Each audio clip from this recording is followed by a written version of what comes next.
अध्याय 1 अर्जुन विषाद योग। अर्जुन का शोक और भ्रम। कुरुक्षेत्र की रणभूमि में महाभारत का सबसे बड़ा युद्ध शुरू होने वाला था। दोनों सेनाएं सज्ज हो चुकी थी। पांडव और कौरव अपने अपने पक्षों में खड़े थे। उस समय अर्जुन ने अपने सारथी श्री कृष्ण से आग्रह किया कि वे उसका रथ दोनों सेनाओं के बीच ले जाएं, ताकि वो अपने शत्रुओं को देख सके।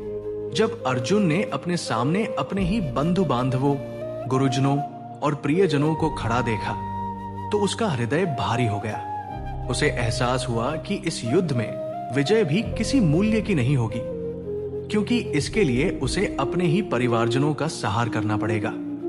अर्जुन का मानसिक संघर्ष, मोह, दया और धर्म संकट। अर्जुन ने युद्ध के प्रति अचानक अनिच्छा और असमंजस महसूस किया। उसके मन में कई विचार उमड़ने लगे। स्नेह और करुणा का जागरण। अर्जुन को अपने सामने अपने ही गुरु द्रोणाचार्य, महान योद्धा भीष्म पितामह और अन्य संबंधियों को देखकर गहरा दुख हुआ। वो सोचने लगा कि इनका वध करना पाप होगा। धर्म और अधर्म का द्वंद्व। अर्जुन सोचता है कि ये युद्ध केवल विध्वंस और विनाश लाएगा। अपने ही कुल का सहार करके प्राप्त किया गया राज्य उसे व्यर्थ लगने लगता है। कर्तव्य का त्याग।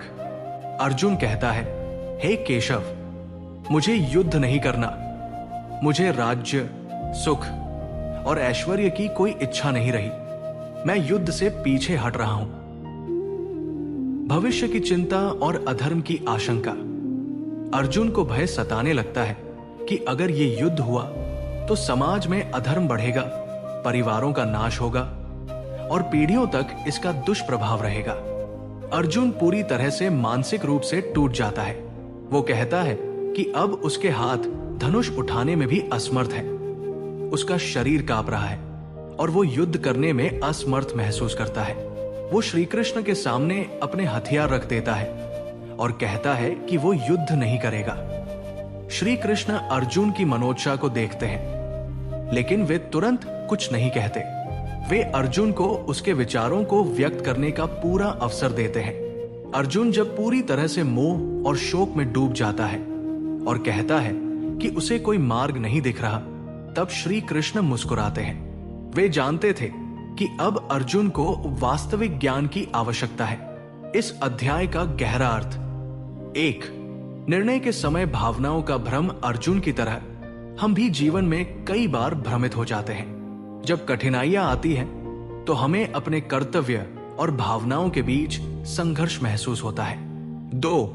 मोह और कर्तव्य का संघर्ष। अर्जुन का विषाद ये दर्शाता है कि जब हम अपने प्रियजनों के साथ किसी संघर्ष में होते हैं तो हमारी भावनाएं हमें सही निर्णय लेने से रोक सकती है। 3. गुरु की आवश्यकता।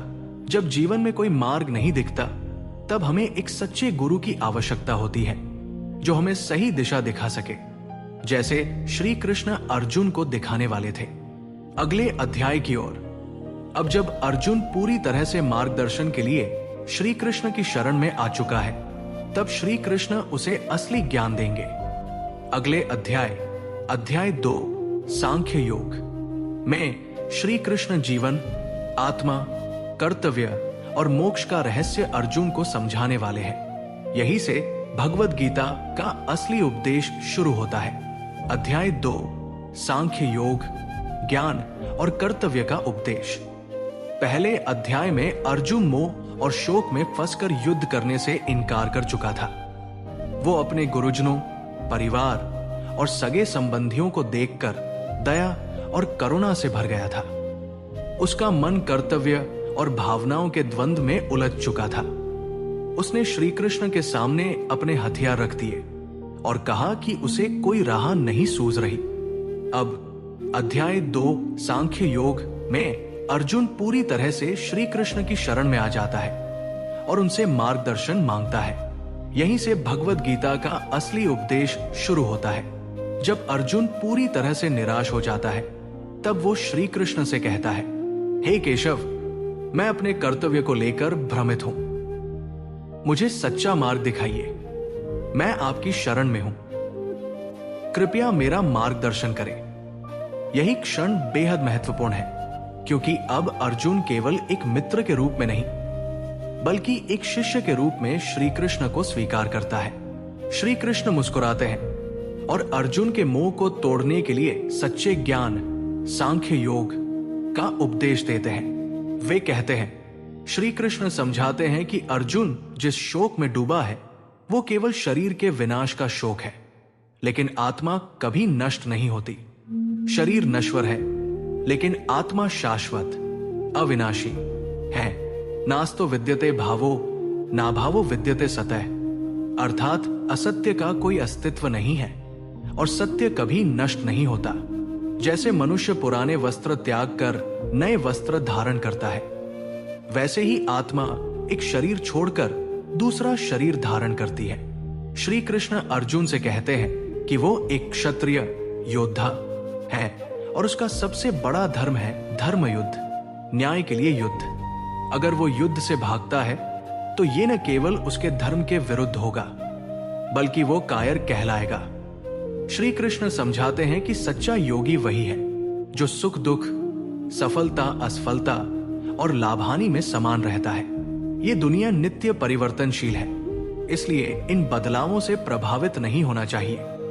श्री कृष्ण कहते हैं, कर्मण्येवाधिकारस्ते मा फलेषु कदाचन, अर्थात तेरा अधिकार केवल कर्म करने में है, फल की चिंता मत कर। इंसान को बिना किसी फल की इच्छा के अपना कर्तव्य निभाना चाहिए। जब कोई फल की आसक्ति छोड़कर कर्म करता है तभी वो सच्चा योगी बनता है। श्री कृष्ण बताते हैं कि जो व्यक्ति सच्चे ज्ञान से युक्त होकर कार्य करता है वही जीवन में सफलता प्राप्त करता है।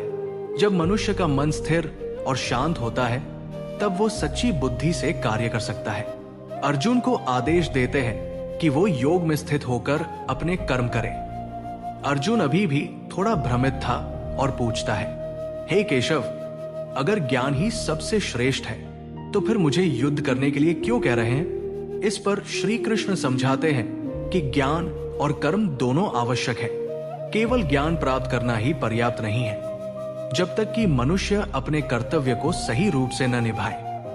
अध्याय का सार सांख्य योग हमें यह सिखाता है कि जीवन में हमें आत्मा और शरीर के अंतर को समझना चाहिए। आत्मा नाशवान नहीं है, इसलिए किसी के मरने का शोक करना व्यर्थ है। कर्तव्य से विमुख नहीं होना चाहिए। अर्जुन का कर्तव्य धर्म की रक्षा करना था और उसे इस कर्तव्य से पीछे नहीं हटना चाहिए। फल की चिंता छोड़कर कर्म करना ही सच्चा योग है। अगर हम अपने हर कार्य को निष्काम भाव से करें तो हमें कभी दुख या असफलता का भय नहीं रहेगा। योगस्थ होकर कार्य करने से ही सच्ची सफलता मिलती है। अगले अध्याय की ओर। अब जब अर्जुन को आत्मा का ज्ञान मिल चुका है तो श्री कृष्ण अगले अध्याय में कर्मयोग की गहराई से व्याख्या करेंगे, जहां वे सिखाएंगे कि कर्म को कैसे निष्काम भाव से किया जाए। अध्याय 3 कर्मयोग।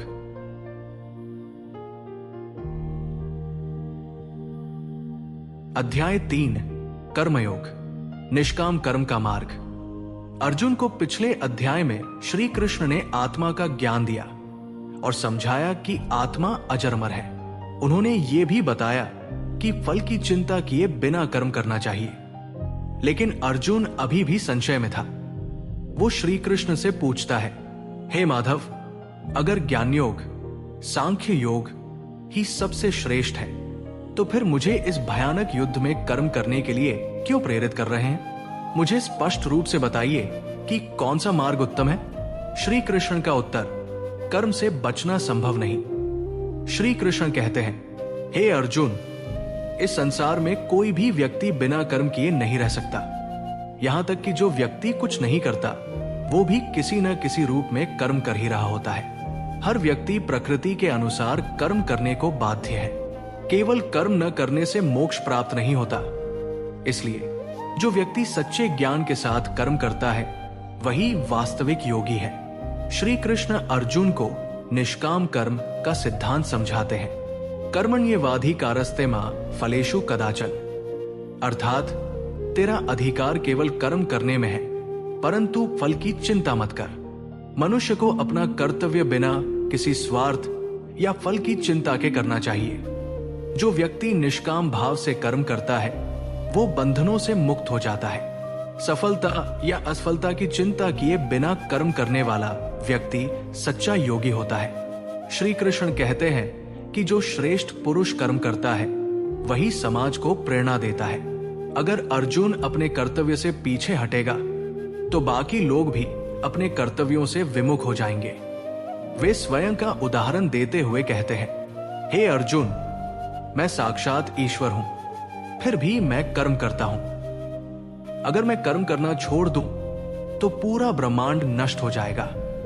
इसका अर्थ यह है कि यदि कोई महापुरुष निष्काम भाव से कर्म करता है तो बाकी लोग भी उसका अनुसरण करते हैं। श्री कृष्ण समझाते हैं कि हर व्यक्ति को अपने धर्म कर्तव्य का पालन करना चाहिए। श्रेयान स्वधर्मो विगुण परधर्मात् स्वनुष्ठितात्, अर्थात अपने धर्म का पालन करना भले ही वो कठिन हो, दूसरे के धर्म को अपनाने से बेहतर है। अर्जुन एक क्षत्रिय है और उसके लिए धर्म युद्ध करना ही सच्चा कर्तव्य है। यदि वो युद्ध से भागेगा तो ये कर्तव्यच्युत होना होगा। श्री कृष्ण बताते हैं कि काम, इच्छा और क्रोध ही मनुष्य के सबसे बड़े शत्रु हैं। काम एष क्रोध एष रजोगुण समुद्भव, अर्थात ये कामना और क्रोध ही मनुष्य को अधोगति की ओर ले जाते हैं। यदि कोई व्यक्ति अपनी इच्छाओं पर नियंत्रण नहीं रखता तो वो पाप की ओर बढ़ता है। इसलिए बुद्धिमान व्यक्ति को अपने मन को वश में रखना चाहिए और केवल कर्तव्य भाव से कर्म करना चाहिए। अर्जुन का संकल्प। अब अर्जुन को समझ में आने लगता है कि कर्म किए बिना मुक्ति संभव नहीं है। वो श्री कृष्ण से कहता है, हे गोविंद, अब मैं समझ गया कि कर्म ही सच्चा योग है। मैं अपने कर्तव्य का पालन करूंगा। अध्याय का सार। निष्काम कर्म ही सच्चा योग है। किसी भी कार्य को फल की चिंता किए बिना करना चाहिए। स्वधर्म का पालन करना सबसे बड़ा धर्म है, चाहे वो कठिन ही क्यों न हो। अपने कर्तव्य से विमुख नहीं होना चाहिए। काम और क्रोध मनुष्य के सबसे बड़े शत्रु हैं। इन्हें जीतकर ही सच्ची सफलता प्राप्त की जा सकती है। श्रेष्ठ व्यक्ति जो कर्म करता है, समाज उसी का अनुसरण करता है। इसलिए हमें अपने कर्तव्यों का पालन करते हुए दूसरों को भी सही मार्ग दिखाना चाहिए। अगले अध्याय की ओर। अब अर्जुन कर्मयोग को समझ चुका है, लेकिन वह यह जानना चाहता है कि क्या त्याग ही मोक्ष का मार्ग है। अगले अध्याय 4 ज्ञान कर्म संन्यास योग में श्री कृष्ण उसे बताएंगे कि कैसे ज्ञान और कर्म को मिलाकर मोक्ष प्राप्त किया जा सकता है। अध्याय 4 ज्ञान कर्म संन्यास योग। ज्ञान, कर्म और त्याग का समन्वय। अर्जुन ने पिछले अध्याय कर्मयोग में समझ लिया कि कर्तव्य पालन सबसे महत्वपूर्ण है, लेकिन अब उसके मन में एक और प्रश्न उठता है, क्या त्याग, संन्यास करना श्रेष्ठ है या कर्म करते हुए मोक्ष प्राप्त करना? यहीं से श्री कृष्ण ज्ञान कर्म संन्यास योग का उपदेश देते हैं और समझाते हैं कि सच्चा संन्यास केवल कर्म का त्याग नहीं, बल्कि ज्ञान पूर्वक कर्म करना है। अर्जुन संशय में था कि श्री कृष्ण उसे जो ज्ञान दे रहे हैं वो उन्होंने पहले भी सूर्यदेव विवस्वान को दिया था। अर्जुन ने प्रश्न किया, हे माधव, सूर्यदेव तो मुझसे बहुत पहले के हैं, फिर आपने उन्हें यह ज्ञान कैसे दिया? श्री कृष्ण मुस्कुराते हैं और कहते हैं, हे अर्जुन, मैंने कई जन्म लिए हैं, तुमने भी, परंतु तुम अपने जन्मों को नहीं जानते, मैं जानता हूं। श्री कृष्ण यहां अपने दिव्य स्वरूप को प्रकट करते हैं और कहते हैं कि वे समय समय पर धर्म की रक्षा और अधर्म के नाश के लिए अवतार लेते हैं। यदा यदा ही धर्मस्य ग्लानिर्भवति भारत, अभ्युत्थान मधर्मस्य तदात्मानं सृजाम्यहम्। जब जब धर्म की हानि होती है और अधर्म बढ़ता है, तब तब मैं अवतार लेकर धर्म की स्थापना करता हूं। परित्राणाय साधुना विनाशाय च दुष्कृता, धर्म संस्थापनार्थाय संभवामि युगे युगे। संतों की रक्षा, दुष्टों के नाश और धर्म की पुनः स्थापना के लिए मैं हर युग में अवतार लेता हूं। श्री कृष्ण बताते हैं कि केवल कर्म करना पर्याप्त नहीं है, कर्म को ज्ञान के साथ करना आवश्यक है। जो व्यक्ति ज्ञान के साथ कर्म करता है वही सच्चा योगी और सन्यासी है। सच्चा ज्ञान ये समझना है कि हम शरीर नहीं बल्कि आत्मा है। नहीं ज्ञानेन सदृशः पवित्रमी विद्यते। इस संसार में ज्ञान के समान पवित्र कोई चीज नहीं है। श्री कृष्ण कहते हैं कि कुछ लोग सोचते हैं कि मोक्ष पाने के लिए कर्म का त्याग करना चाहिए, लेकिन असली सन्यास कर्म का त्याग नहीं बल्कि आसक्ति का त्याग है। हमें हर कार्य ईश्वर को समर्पित करके करना चाहिए, तब वो हमें बांधता नहीं। ब्रह्मार्पण ब्रह्म विर्ब्रमाग्नो ब्राह्मणा होता। जो कर्म ईश्वर को अर्पित किया जाता है वही मोक्ष का मार्ग है। श्री कृष्ण कहते हैं कि ज्ञान प्राप्त करने के 3 मार्ग हैं। एक गुरु की शरण लेना, एक सच्चे गुरु के मार्गदर्शन में ज्ञान प्राप्त करना, 2 श्रद्धा और विनम्रता, बिना अहंकार के ज्ञान को ग्रहण करना, 3 सेवा और समर्पण, निस्वार्थ भाव से गुरु और समाज की सेवा करना। तद्विद्धि प्रणिपातेन परिप्रश्नेन सेव्या।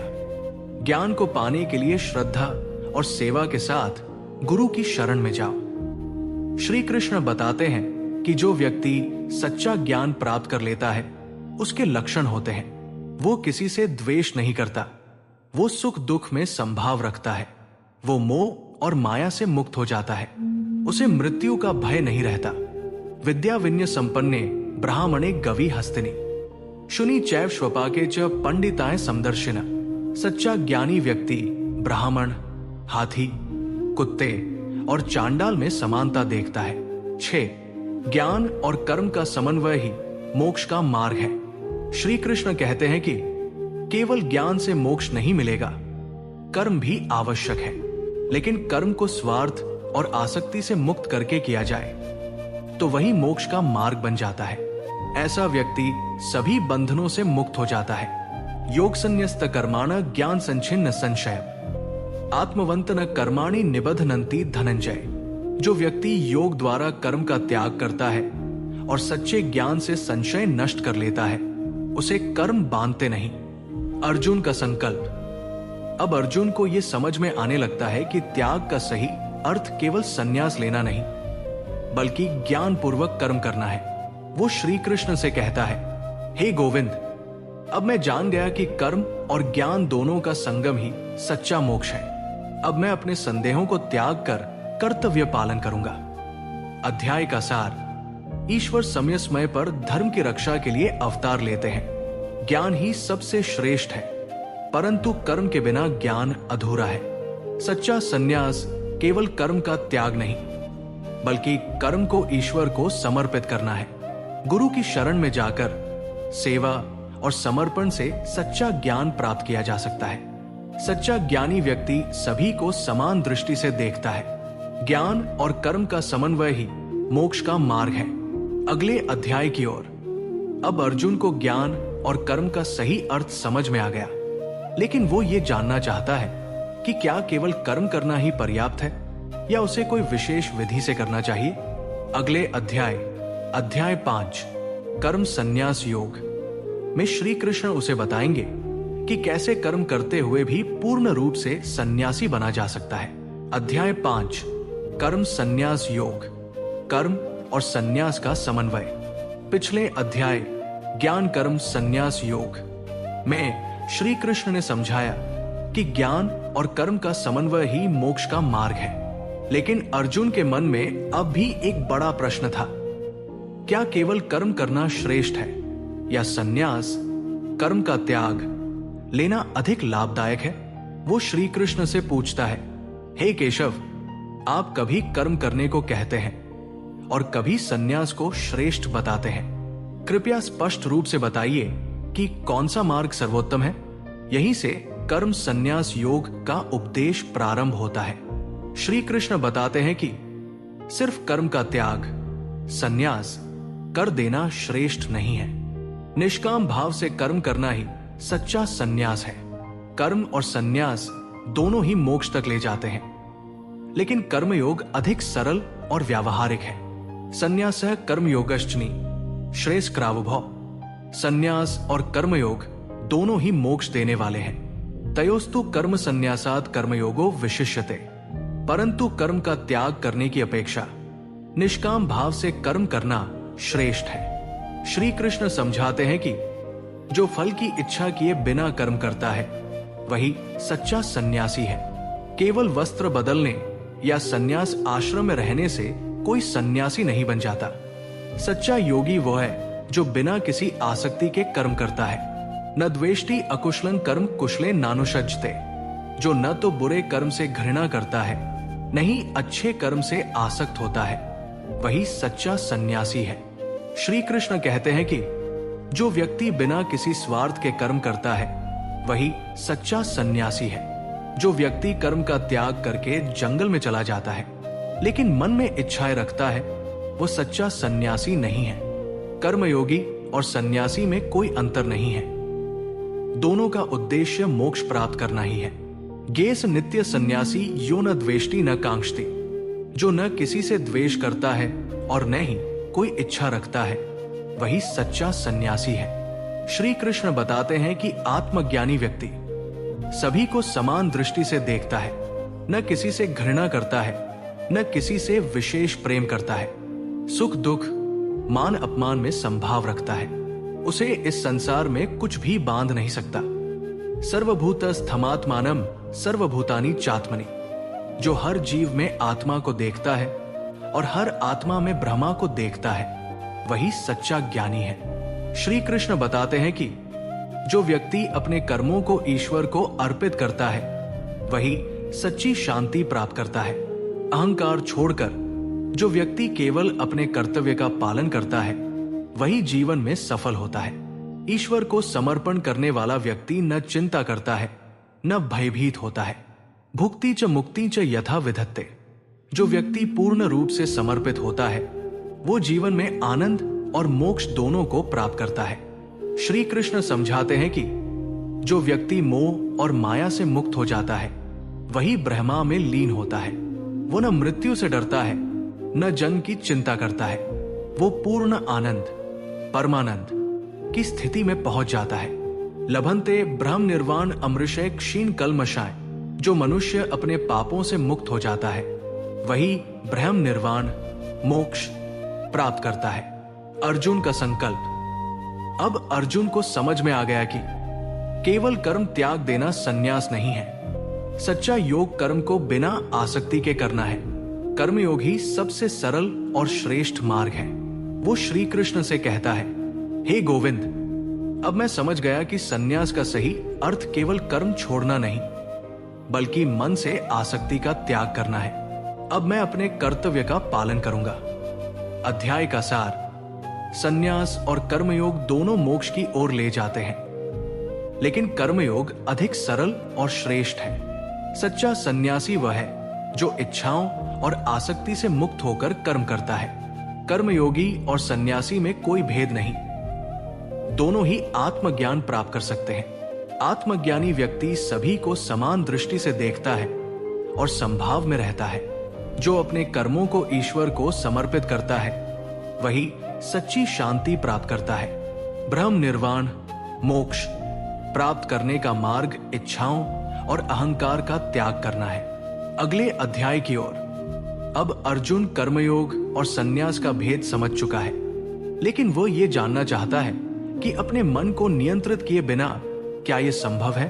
अगले अध्याय 6 ध्यान योग में श्री कृष्ण उसे बताएंगे कि मन को नियंत्रित करने और ध्यान द्वारा आत्म साक्षात्कार करने का सही मार्ग क्या है। अध्याय 6 ध्यान योग, मन का संयम और आत्म साक्षात्कार। पिछले अध्याय कर्म संन्यास योग में श्री कृष्ण ने बताया कि निष्काम भाव से कर्म करना ही सच्चा संन्यास है। अब अर्जुन के मन में एक नया प्रश्न उठता है, अगर हमें मन में कोई आसक्ति नहीं रखनी चाहिए तो मन को नियंत्रण में कैसे लाया जाए। अर्जुन कहता है, हे मधुसूदन, मन बहुत चंचल है, इसे नियंत्रित करना वायु को पकड़ने के समान कठिन लगता है। क्या वास्तव में इसे वश में करना संभव है? यहीं से ध्यान योग का उपदेश प्रारंभ होता है। श्री कृष्ण बताते हैं कि केवल तपस्या करने वाला, यज्ञ करने वाला या शास्त्र पढ़ने वाला व्यक्ति सच्चा योगी नहीं होता। सच्चा योगी वो है जो संभाव से बिना किसी लोभ और द्वेष के जीवन व्यतीत करता है। सबसे बड़ा योगी वो है जो ईश्वर के प्रति पूर्ण समर्पण रखता है। तप स्वेभ्योधि को योगी ज्ञानेभ्योपि मतोधिका, कर्मेभ्यश्चाधिको योगी तस्माद् योगी भवार्जुन। हे अर्जुन, योगी तपस्वियों से भी श्रेष्ठ है, ज्ञानियों से भी श्रेष्ठ है और कर्मियों से भी श्रेष्ठ है, इसलिए तुम योगी बनो। श्री कृष्ण बताते हैं कि मनुष्य का सबसे बड़ा शत्रु उसका अपना चंचल मन है। जो व्यक्ति मन को वश में नहीं करता वो संसार के दुखों में उलझा रहता है, लेकिन जो मन को नियंत्रित कर लेता है वो आत्मा के आनंद, आत्म साक्षात्कार को प्राप्त कर लेता है। उद्धरेदात्मनात्माना नात्मान मवसादयेत। मनुष्य को स्वयं अपने मन द्वारा ऊपर उठना चाहिए, न कि अपने मन को नीचे गिराना चाहिए। बंधुरात्मात्मनस्तस्य येनात्मैवात्मना जिता है। जिसने अपने मन को जीत लिया उसका मन ही उसका मित्र बन जाता है, लेकिन जिसने मन को नियंत्रित नहीं किया उसके लिए वही मन सबसे बड़ा शत्रु बन जाता है। श्री कृष्ण ध्यान योग की विधि बताते हैं। एक शांत स्थान पर किसी पवित्र स्थान पर बैठें, कमर और गर्दन सीधी रखें, ध्यान पूर्ण रूप से ईश्वर पर केंद्रित करें। ना अधिक खाना चाहिए, ना अधिक उपवास करना चाहिए। नियमित अभ्यास से ही ध्यान में सफलता मिलती है। युंजन्नेव सदात्मान योगी नियतमानस। जो व्यक्ति नियमित रूप से ध्यान करता है और अपने मन को नियंत्रित करता है वही सच्चा योगी है। श्री कृष्ण बताते हैं कि जो व्यक्ति सच्चे ध्यान योग की अवस्था में पहुंच जाता है वह सभी में ईश्वर को देखता है, न किसी से द्वेष करता है, न किसी से विशेष प्रेम करता है। उसे इस संसार में कुछ भी बांध नहीं सकता। वह आत्म साक्षात्कार, ब्रह्म ज्ञान प्राप्त कर लेता है। सर्वभूत स्थमात्मानम सर्वभूतानि चात्मनि। जो हर जीव में आत्मा को देखता है और हर आत्मा में ब्रह्मा को देखता है वही सच्चा ज्ञानी है। अर्जुन एक महत्वपूर्ण प्रश्न पूछता है। अगर कोई व्यक्ति ध्यान योग का अभ्यास करता है लेकिन किसी कारणवश पूर्णता तक नहीं पहुंच पाता तो उसका क्या होगा? क्या उसका सारा प्रयास व्यर्थ चला जाएगा? श्री कृष्ण उत्तर देते हैं, ध्यान योग में असफल होने वाला व्यक्ति अगले जन्म में आध्यात्मिक उन्नति से आगे बढ़ता है। उसे पुण्य कर्मों का फल मिलता है और वह पिछले जन्म के अभ्यास से आगे बढ़कर मोक्ष प्राप्त कर सकता है। न्याभिक्रमना शोस्ति प्रत्यवायो न विद्यते। इस मार्ग में कोई प्रयास व्यर्थ नहीं जाता और न ही इसमें कोई पाप लगता है। तत्र तब बुद्धि संयोग लभते पौर्वदेहिकम। अपने पिछले जन्म के संस्कारों के कारण वो अगले जन्म में उसी उन्नत स्थिति से आगे बढ़ता है। श्री कृष्ण अंत में अर्जुन से कहते हैं कि ध्यान का सर्वोच्च रूप ईश्वर का प्रेम और पूर्ण समर्पण है। जो व्यक्ति सच्चे मन से केवल ईश्वर पर ध्यान लगाता है वो स्वयं ईश्वर का प्रिय बन जाता है। ऐसा योगी सभी योगियों में श्रेष्ठ होता है। यो मां पश्यति सर्वत्र सर्वंच मयि पश्यति। जो मुझे हर जगह देखता है और हर वस्तु में मुझे देखता है वही सच्चा योगी है। भक्त्या माम भी जानाति यावान्यश्चास्मि तत्वतः। केवल भक्ति द्वारा ही मुझे सच्चे रूप में जाना जा सकता है। अर्जुन का संकल्प। अब अर्जुन को यह समझ में आ जाता है कि केवल कर्म करना ही पर्याप्त नहीं, मन को नियंत्रित करना भी आवश्यक है। ध्यान ही आत्म साक्षात्कार और मोक्ष का सर्वोत्तम साधन है। जो व्यक्ति ईश्वर में लीन हो जाता है वही सच्चा योगी है। वो श्री कृष्ण से कहता है, हे गोविंद, अब मैं समझ गया कि ध्यान योग ही मोक्ष प्राप्त करने का सबसे सरल और सर्वोच्च मार्ग है। अब मैं अपने मन को नियंत्रित करने का प्रयास करूंगा। अध्याय का सार। सच्चा योगी वह है जो संभाव से बिना आसक्ति के जीवन व्यतीत करता है। मन को नियंत्रित करना ध्यान योग का सबसे पहला चरण है। ध्यान योग की सफलता के लिए नियमित अभ्यास और संयम आवश्यक है। ध्यानस्थ योगी सभी में ईश्वर को देखता है और आत्म साक्षात्कार प्राप्त करता है। ध्यान योग में असफल होने वाले को अगले जन्म में फिर से प्रयास करने का अवसर मिलता है। ईश्वर में पूर्ण समर्पण ही सर्वोच्च ध्यान है। अगले अध्याय की ओर।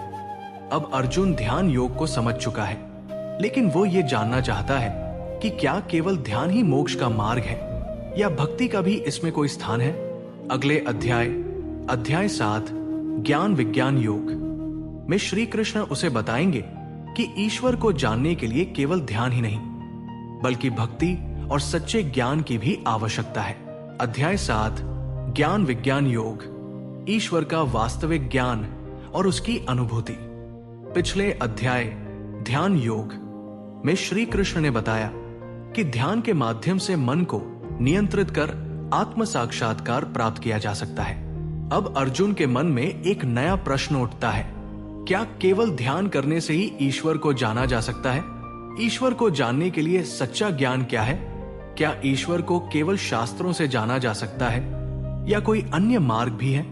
यहीं से ज्ञान विज्ञान योग का उपदेश प्रारंभ होता है। श्री कृष्ण कहते हैं कि ज्ञान वो बौद्धिक जानकारी है जो शास्त्रों से प्राप्त होती है। विज्ञान वो वास्तविक अनुभूति है जो ईश्वर के साक्षात्कार से प्राप्त होती है। केवल शास्त्र पढ़ने से ईश्वर को पूरी तरह नहीं जाना जा सकता जब तक कि उसे अनुभव न किया जाए। ज्ञानतः सविज्ञानमिद वक्ष्याम्यशेषतः। हे अर्जुन, मैं तुम्हें वह संपूर्ण ज्ञान दूंगा जो शास्त्रों से भी आगे है, जो ईश्वर की वास्तविक अनुभूति कराता है। श्री कृष्ण बताते हैं कि संसार में बहुत कम लोग हैं जो सच्चे ज्ञान की खोज करते हैं। उनमें से भी कुछ ही लोग वास्तव में ईश्वर को पूरी तरह समझ पाते हैं। मनुष्याणा सहस्रेषु कश्चिद्यति सिद्धे। हजारों में से कोई एक ही मेरी सच्ची खोज करता है और उनमें से भी कोई विरला ही मुझे पूरी तरह जान पाता है। श्री कृष्ण बताते हैं कि संसार की रचना 2 तत्वों से हुई है। अपरा प्रकृति भौतिक तत्व, पृथ्वी, जल, अग्नि, वायु, आकाश, मन, बुद्धि, अहंकार। परा प्रकृति जीवात्मा जो इस संसार को चलाने की शक्ति देता है। भूमिरापोन्नो वायुअख मनो बुद्धिरेवच। अहंकार इतिय में भिन्ना प्रकृतिरष्टधा। पृथ्वी, जल, अग्नि, वायु, आकाश, मन, बुद्धि और अहंकार ये मेरी अपरा प्रकृति भौतिक शक्ति है। अपरेमितस्त्वन्य प्रकृति विद्धि में पराम। लेकिन इन सबसे परे एक और शक्ति है, जीवात्मा, जो इस संसार को चलाती है। श्री कृष्ण समझाते हैं कि मैं ही इस संसार का आदि और अंत हूं। सभी प्राणी मेरी शक्ति से उत्पन्न होते हैं और मेरी शक्ति से ही उनका जीवन चलता है। मत्तय परतर नान्यत किंचिदस्ति धनंजय। हे अर्जुन, मुझसे श्रेष्ठ कुछ भी नहीं है। ये संपूर्ण सृष्टि मुझ में स्थित है। श्री कृष्ण बताते हैं कि ये संसार माया के प्रभाव में है, इसलिए लोग ईश्वर को नहीं पहचान पाते। माया, भ्रम मनुष्य को सत्य से भटकाकर संसार के सुख दुख में उलझाए रखती है। जो व्यक्ति इस माया को पार कर जाता है वही ईश्वर को जान पाता है। दैवी हेषा गुणमयी मम माया दुरत्यया। ये मेरी माया बहुत शक्तिशाली है, इसे पार करना बहुत कठिन है। मामेव ये प्रपद्यन्ते मायामेता तरन्तीते। लेकिन जो मेरी शरण में आता है वो इस माया को पार कर लेता है। श्री कृष्ण कहते हैं कि 4 प्रकार के लोग उनकी भक्ति करते हैं। एक अर्थ जो दुख में फंसकर भगवान की शरण में आते हैं। 2 अर्थार्थी जो भगवान से धन, वैभव और सफलता की कामना करते हैं। 3 जिज्ञासु जो ईश्वर को जानने की जिज्ञासा रखते हैं। 4 ज्ञानी जो ईश्वर को वास्तव में जान चुके हैं और उन्हें ही सर्वस्व मानते हैं। चतुर्विधा भजन्ते मां जनाय सुकृतिन अर्जुन। हे अर्जुन, 4 प्रकार के लोग मेरी भक्ति करते हैं। आर्थ, अर्थार्थी, जिज्ञासु और ज्ञानी।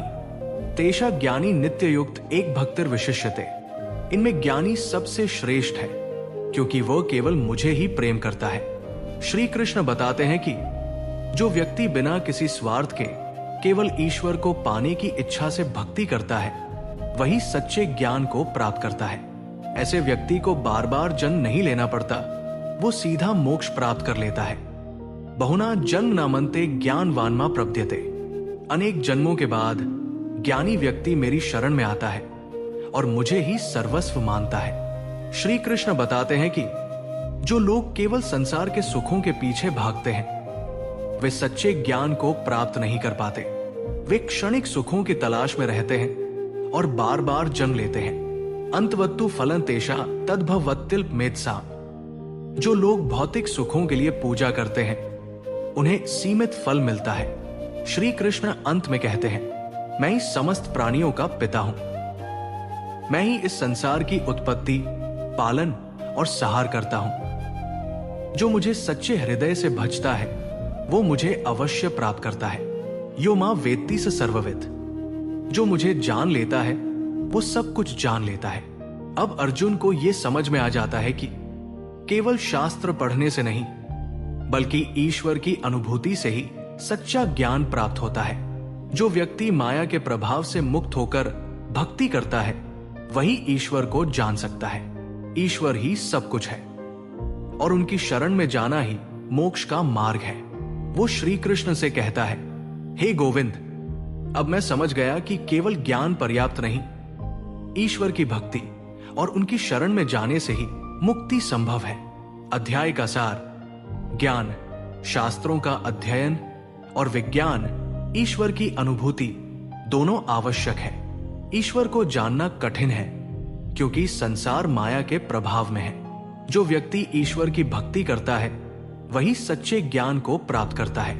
ईश्वर 4 प्रकार के भक्तों को स्वीकार करते हैं, लेकिन ज्ञानी भक्त सबसे प्रिय होता है। जो व्यक्ति सच्चे मन से ईश्वर की शरण में जाता है वही मोक्ष प्राप्त करता है।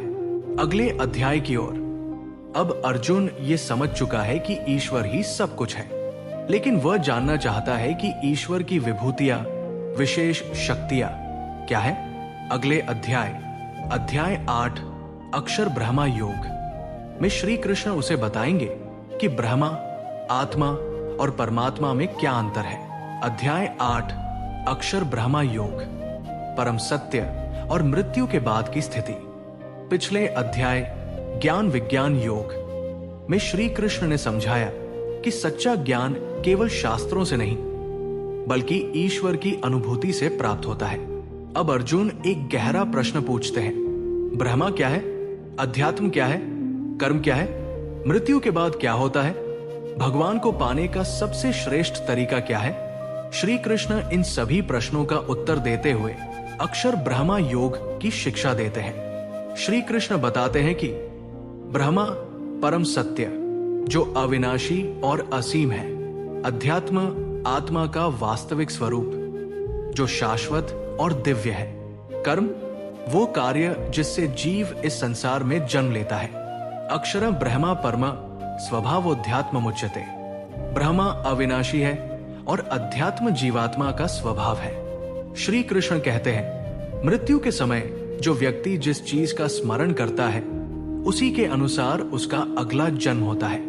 यदि कोई ईश्वर का ध्यान करते हुए प्राण त्यागता है तो वो ईश्वर को प्राप्त करता है और जन्म मृत्यु के चक्र से मुक्त हो जाता है। लेकिन यदि वो सांसारिक वस्तुओं के बारे में सोचता है तो उसे फिर जन्म लेना पड़ता है। ये वापी स्मरण भाव त्यजत्यन्ते कलेवरम तत्तमेवैति कौन्ते सदा तद्भाव भाविता। जिस भाव से व्यक्ति मृत्यु के समय प्राण त्यागता है अगले जन्म में वही भाव उसे प्राप्त होता है। श्री कृष्ण बताते हैं कि जो व्यक्ति निरंतर भगवान का स्मरण करता है उसे मृत्यु के समय भी उन्हीं का स्मरण होता है। इसलिए हमेशा भगवान का ध्यान करना चाहिए ताकि मृत्यु के समय भी वही स्मरण में रहे। यही मोक्ष का मार्ग है। तस्मात् सर्वेषु कालेषु मामनुस्मर युध्य च। इसलिए अर्जुन, हमेशा मेरा स्मरण करो और अपने कर्तव्य का पालन करो, का जाप करना और भगवान की भक्ति में लीन रहना। मृत्यु के समय यदि कोई का उच्चारण करते हुए ईश्वर का ध्यान करता है तो वो परमधाम को प्राप्त करता है। ओमित्ये काक्षरन ब्रह्मा व्याहन माम नुस्मरन। जो का उच्चारण करते हुए मेरा स्मरण करता है वो मुझे प्राप्त करता है। श्री कृष्ण समझाते हैं कि ये संसार नाशवान है, यहां कुछ भी स्थायी नहीं है, लेकिन जो व्यक्ति भगवान को प्राप्त कर लेता है वो फिर इस जन्म मृत्यु के चक्र में नहीं आता। आब्रह्म अभूव नालोकाय पुनरावर्तिन अर्जुन। ब्रह्मलोक तक सभी लोक नश्वर है, लेकिन जो मुझे प्राप्त कर लेता है वो फिर जन्म नहीं लेता। श्री कृष्ण बताते हैं कि मृत्यु के बाद जीव दो रास्तों पर जाता है, एक प्रकाश मार्ग, देवयान मार्ग। ये उन योगियों का मार्ग है जो भगवान को प्राप्त करने की इच्छा रखते हैं। जो व्यक्ति इस मार्ग से जाता है वो फिर जन्म नहीं लेता। ये मोक्ष का मार्ग है। अग्निर्ज्योतिरः शुक्ल षण्मासा उत्तरायणम। जो उत्तरायण में प्रकाश के मार्ग से जाता है वो मोक्ष को प्राप्त करता है। दो अंधकार मार्ग, पितृयान मार्ग। ये उन लोगों का मार्ग है जो भौतिक सुखों में लिप्त रहते हैं। जो इस मार्ग से जाता है उसे पुनः जन्म लेना पड़ता है। धूमो रात्रिस तथा कृष्ण षण्मासा दक्षिणायन। जो दक्षिणायन में अंधकार के मार्ग से जाता है वो पुनः जन्म लेता है। श्री कृष्ण कहते हैं कि संसार नाशवान है, केवल भगवान ही शाश्वत है। जो व्यक्ति सच्चे मन से भगवान की भक्ति करता है वही जन्म मृत्यु के चक्र से मुक्त होता है। मृत्यु के समय भगवान का स्मरण करने वाला व्यक्ति कभी भी दोबारा जन्म नहीं लेता। अनन्य चेता सत्य योमा स्मृति नित्यशः। जो निरंतर केवल मेरा स्मरण करता है वो मुझे अवश्य प्राप्त करता है। इसलिए सबसे महत्वपूर्ण है भगवान की भक्ति करना, मृत्यु के समय भगवान का ध्यान रखना, का जाप करते हुए प्राण त्यागना।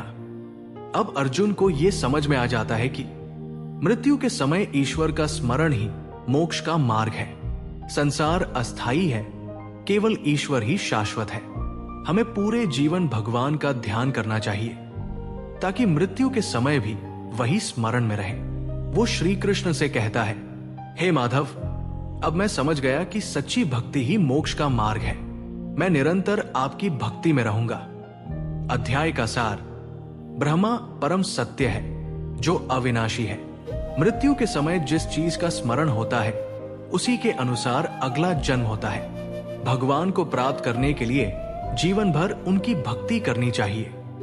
मृत्यु के समय का जाप करने से मोक्ष प्राप्त होता है। योगी प्रकाश मार्ग से मोक्ष प्राप्त करता है, जबकि सांसारिक लोग अंधकार मार्ग से पुनः जन्म लेते हैं। जो व्यक्ति भगवान का स्मरण करता हुआ मरता है वही जन्म मृत्यु के चक्र से मुक्त हो जाता है। अगले अध्याय की ओर। अब अर्जुन ये समझ चुका है कि ईश्वर को प्राप्त करने के लिए सच्ची भक्ति ही सबसे महत्वपूर्ण है।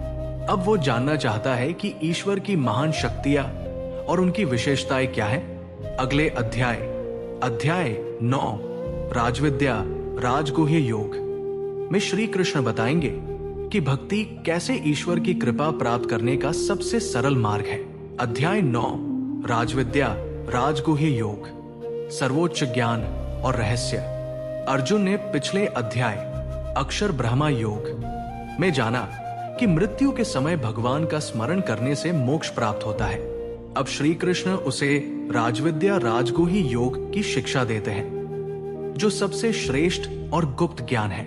ये राजविद्या राजाओं का ज्ञान है, क्योंकि ये सबसे ऊंचा और पवित्र ज्ञान है। ये राजगुह्य राज रहस्य है, क्योंकि ये ईश्वर की भक्ति और उनकी कृपा का सबसे गुप्त मार्ग बताता है। ये ज्ञान मोक्ष का मार्ग दिखाता है। ये सभी धर्मों और यज्ञों से श्रेष्ठ है। केवल सच्चे भक्त ही इसे समझ सकते हैं। श्री कृष्ण बताते हैं कि ये सर्वोत्तम ज्ञान है, क्योंकि ये सीधे मोक्ष की ओर ले जाता है। ये सर्वोत्तम रहस्य है, क्योंकि इसे केवल सच्चे भक्त ही समझ सकते हैं। ये सरल और आनंदमय है, क्योंकि इसमें कठिन तपस्या की जरूरत नहीं, केवल सच्ची भक्ति की आवश्यकता है। राजविद्या राजगुह्य पवित्रमिदमुत्तमम्। ये ज्ञान राजविद्या राजगुह्य और सबसे पवित्र है। श्रद्धावान लभते ज्ञान तत्परः संयतेन्द्रिय। श्रद्धावान व्यक्ति ही इस ज्ञान को प्राप्त कर सकता है। श्री कृष्ण समझाते हैं कि मैं ही संपूर्ण ब्रह्मांड का मूल हूं। ये सारा जगत मुझ में स्थित है, लेकिन मैं किसी में स्थित नहीं हूं। मैं संसार को चलाता हूं, लेकिन किसी भी चीज से बंधा नहीं हूं। मया तत्मिदं सर्वं जगत व्यक्त मूर्तिना। मैं अदृश्य रूप से पूरे जगत में व्याप्त हूं। न च मत्स्थानि भूतानि पश्य में योगमेश्वरम। सभी जीव मुझ में स्थित है, फिर भी मैं उनसे परे हूं। यही मेरी दिव्य शक्ति है। श्री कृष्ण बताते हैं कि जो मेरी शरण में आता है उसे जन्म मृत्यु से मुक्ति मिलती है। भक्तों के लिए मैं सब कुछ करता हूं, उनके पापों को नष्ट कर देता हूं। भक्ति सबसे सरल और श्रेष्ठ मार्ग है। इससे सभी कष्ट समाप्त हो जाते हैं। मन न भव मद्भक्तो मद्याजी मां नमस्कुरु। मेरा स्मरण करो, मेरे भक्त बनो, मुझे भजो और मुझे प्रणाम करो, तुम मुझ में ही आओगे। अनन्याश्चिंत्यन्तो मां ये जनाए पर्युपास्ते। जो अनन्य भक्ति से मेरी पूजा करते हैं, मैं उनकी सभी आवश्यकताओं की पूर्ति करता हूं। श्री कृष्ण स्पष्ट करते हैं कि केवल वही व्यक्ति मुझे प्राप्त कर सकता है जो निष्काम भक्ति करता है। जो केवल स्वार्थ के लिए पूजा करता है वो भगवान को पूर्ण रूप से नहीं प्राप्त कर सकता। पत्र पुष्प फल तोय यो में भक्त्या प्रयच्छति। जो व्यक्ति प्रेम पूर्वक पत्र, पत्ता, पुष्प, फल या जल अर्पण करता है, मैं उसे स्वीकार करता हूं। इसका अर्थ भगवान को प्रसन्न करने के लिए बड़ा यज्ञ या धन की जरूरत नहीं, सच्चा प्रेम और भक्ति ही पर्याप्त है। श्री कृष्ण बताते हैं कि जो भी सच्चे मन से भगवान की शरण में आता है वो उनका प्रिय हो जाता है। भगवान जात पात, अमीरी गरीबी नहीं देखते, केवल सच्ची भावना और प्रेम देखते हैं। सबसे सरल तरीका, बस भगवान को प्रेम पूर्वक भजो और उनकी शरण में रहो। माही पार्थ व्यपाश्रित्य येपि स्यु पापियों ने। जो भी मेरी शरण में आता है, चाहे वो किसी भी जाति, लिंग या स्थिति में हो, वो मुझे प्राप्त कर सकता है। सर्वधर्मान परित्यज्य मामेकं शरणव्रज। सभी धर्मों को छोड़कर मेरी शरण में आओ, मैं तुम्हें पापों से मुक्त कर दूंगा। अर्जुन का संकल्प। अब अर्जुन को यह स्पष्ट हो जाता है कि भगवान की भक्ति ही सबसे सरल और श्रेष्ठ मार्ग है। जो सच्चे मन से उनकी शरण में आता है उसे किसी और साधना की आवश्यकता नहीं होती। श्री कृष्ण केवल प्रेम और निष्काम भक्ति चाहते हैं। अर्जुन कहता है, हे माधव, अब मैं समझ गया कि सच्ची भक्ति ही मोक्ष का मार्ग है। मैं आपके चरणों में शरण लेता हूं। अध्याय का सार। ये ज्ञान सबसे श्रेष्ठ और गुप्त है। इसे केवल सच्चे भक्त ही समझ सकते हैं। भगवान समस्त सृष्टि के आधार हैं, लेकिन वे किसी में स्थित नहीं हैं। जो भगवान की शरण में आता है वो जन्म मृत्यु के चक्र से मुक्त हो जाता है। भगवान को प्रेम पूर्वक फूल, जल, फल या पत्र अर्पित करने से भी वे प्रसन्न हो जाते हैं। जाति, धर्म या सामाजिक स्थिति मायने नहीं रखती, केवल सच्ची भक्ति महत्वपूर्ण है। सभी धर्मों को छोड़कर भगवान की शरण में जाना ही सबसे श्रेष्ठ मार्ग है। अगले अध्याय की ओर। अब अर्जुन समझ चुके हैं कि भगवान की भक्ति ही सर्वोच्च मार्ग है, लेकिन अब वो ये जानना चाहते हैं कि भगवान की विभूतियां, महान शक्तियां क्या है। अगले अध्याय, अध्याय 10 विभूति योग में श्री कृष्ण बताएंगे कि वे इस संसार में किस किस रूप में प्रकट होते हैं। अध्याय 10 विभूति योग, भगवान की दिव्य महिमाएं और शक्तियां। पिछले अध्याय राजविद्या राजगुह्य योग में अर्जुन ने जाना कि भक्ति ही मोक्ष का सबसे सरल मार्ग है। अब वो श्री कृष्ण से पूछते हैं, हे माधव, मैं आपको और गहराई से जानना चाहता हूं। आपकी दिव्य शक्तियां और महिमाएं क्या है? आप किस किस रूप में इस संसार में विद्यमान हैं? श्री कृष्ण मुस्कुराते हैं और विभूति योग के माध्यम से अपनी अद्भुत शक्तियों का वर्णन करते हैं। श्री कृष्ण कहते हैं, मैं इस संपूर्ण सृष्टि का मूल कारण हूं। जो कुछ भी दिव्य, अद्भुत और महान है वो मेरी ही शक्ति का अंश है। मैं ही ब्रह्मांड का रचनाकार, पालक और संहार करता हूं। अहम आत्मा गुणाकेश सर्वभूताश्च स्थितः।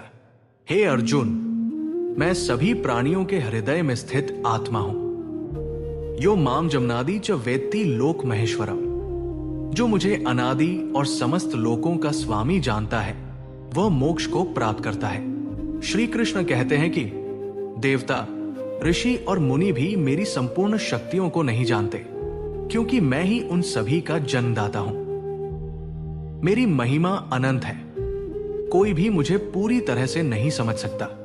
न मे विदुः सुरगणाय प्रभव न महर्षय। देवता और महर्षि भी मेरी उत्पत्ति को नहीं जानते।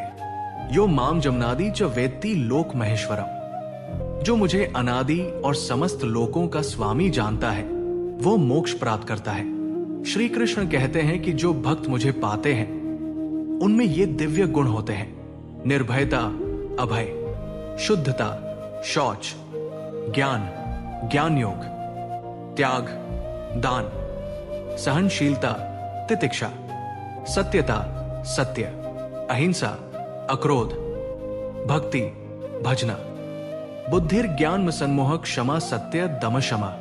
बुद्धि, ज्ञान, क्षमा, सत्य, संयम और मन की शांति, ये सभी मुझसे उत्पन्न होते हैं। अर्थ: जो व्यक्ति भक्ति और अच्छे कर्मों के माध्यम से इन गुणों को अपनाता है वो भगवान के निकट पहुंच जाता है। श्री कृष्ण बताते हैं कि हे अर्जुन, मैं इस संसार में अनेक रूपों में प्रकट होता हूं। सृष्टि में मेरा रूप: सूर्य, मैं सूर्य की रोशनी हूं। चंद्रमा, मैं चंद्रमा की शीतलता हूं। अग्नि, मैं अग्नि की ऊर्जा हूं। वेद, मैं ऋग्वेद, यजुर्वेद, सामवेद और अथर्ववेद हूं। प्रकृति में मेरा रूप: हिमालय, मैं अचल पर्वतों में हिमालय हूं। गंगा, मैं नदियों में गंगा हूं। समुद्र, मैं समस्त जलराशि में समुद्र हूं। मनुष्यों में मेरा रूप: व्यास, मैं ऋषियों में वेदव्यास हूं। अर्जुन, मैं योद्धाओं में अर्जुन हूं। भीष्म, मैं महापुरुषों में भीष्म हूं। हनुमान, मैं भक्तों में हनुमान हूं। समय और शाश्वत शक्ति: काल, समय, मैं ही काल हूं जो सबको नष्ट करता है। प्रलय, जब संहार होता है तो मैं ही उसे कराता हूं। वृष्णिना वासुदेवोस्मि पांडवाना धनंजय। वृष्णि वंश में मैं वासुदेव, कृष्ण हूं और पांडवों में अर्जुन हूं। सर्गाणा मादरंतश्च मध्य चैवाम अर्जुन। मैं ही सृष्टि की उत्पत्ति, मध्य और अंत हूं। श्री कृष्ण कहते हैं कि मैं सब कुछ हूं। सृष्टि की शुरुआत, मध्य और अंत, मेरे बिना कुछ भी अस्तित्व में नहीं आ सकता। जो भी महान, सुंदर और शक्तिशाली है वो मेरी ही शक्ति का छोटा सा अंश है। यद्यद विभूति मत्सत्व श्रीम दुर्जित में वा। जो भी चीज दिव्य, शक्तिशाली और अद्भुत है वो मेरी ही शक्ति का अंश है। इसका अर्थ भगवान हर जगह है, केवल ध्यान देने की जरूरत है। श्री कृष्ण बताते हैं कि मुझे समझने का सबसे सरल तरीका भक्ति है। जो मुझे प्रेम से भजता है उसे मैं अपनी समस्त शक्तियां दिखा देता हूं। मेरा वास्तविक स्वरूप केवल सच्चे भक्त ही समझ सकते हैं। मच्चित्त सर्व दुर्गाणी मत प्रसादातरिष्यसि। जो मुझ में मन लगाता है वो मेरे प्रसाद से सभी कठिनाइयों को पार कर सकता है। इसका अर्थ भगवान को पाने के लिए केवल ज्ञान, शक्ति या तर्क नहीं चाहिए, निष्काम भक्ति चाहिए।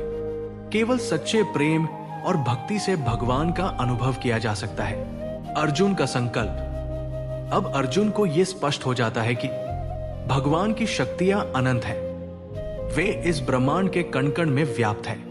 केवल भक्ति और प्रेम से ही श्री कृष्ण को समझा जा सकता है। सभी दिव्य शक्तियां भगवान की ही अभिव्यक्ति है। अर्जुन कहता है, हे माधव, अब मैं समझ गया कि आप ही संपूर्ण ब्रह्मांड के मूल हैं। मैं पूरी तरह आपकी शरण में आता हूं। अध्याय का सार: भगवान की महिमा अनंत है। वे सृष्टि की आत्मा है। भगवान की शक्तियां प्रकृति, समय, वेदों और महान व्यक्तियों में प्रकट होती है।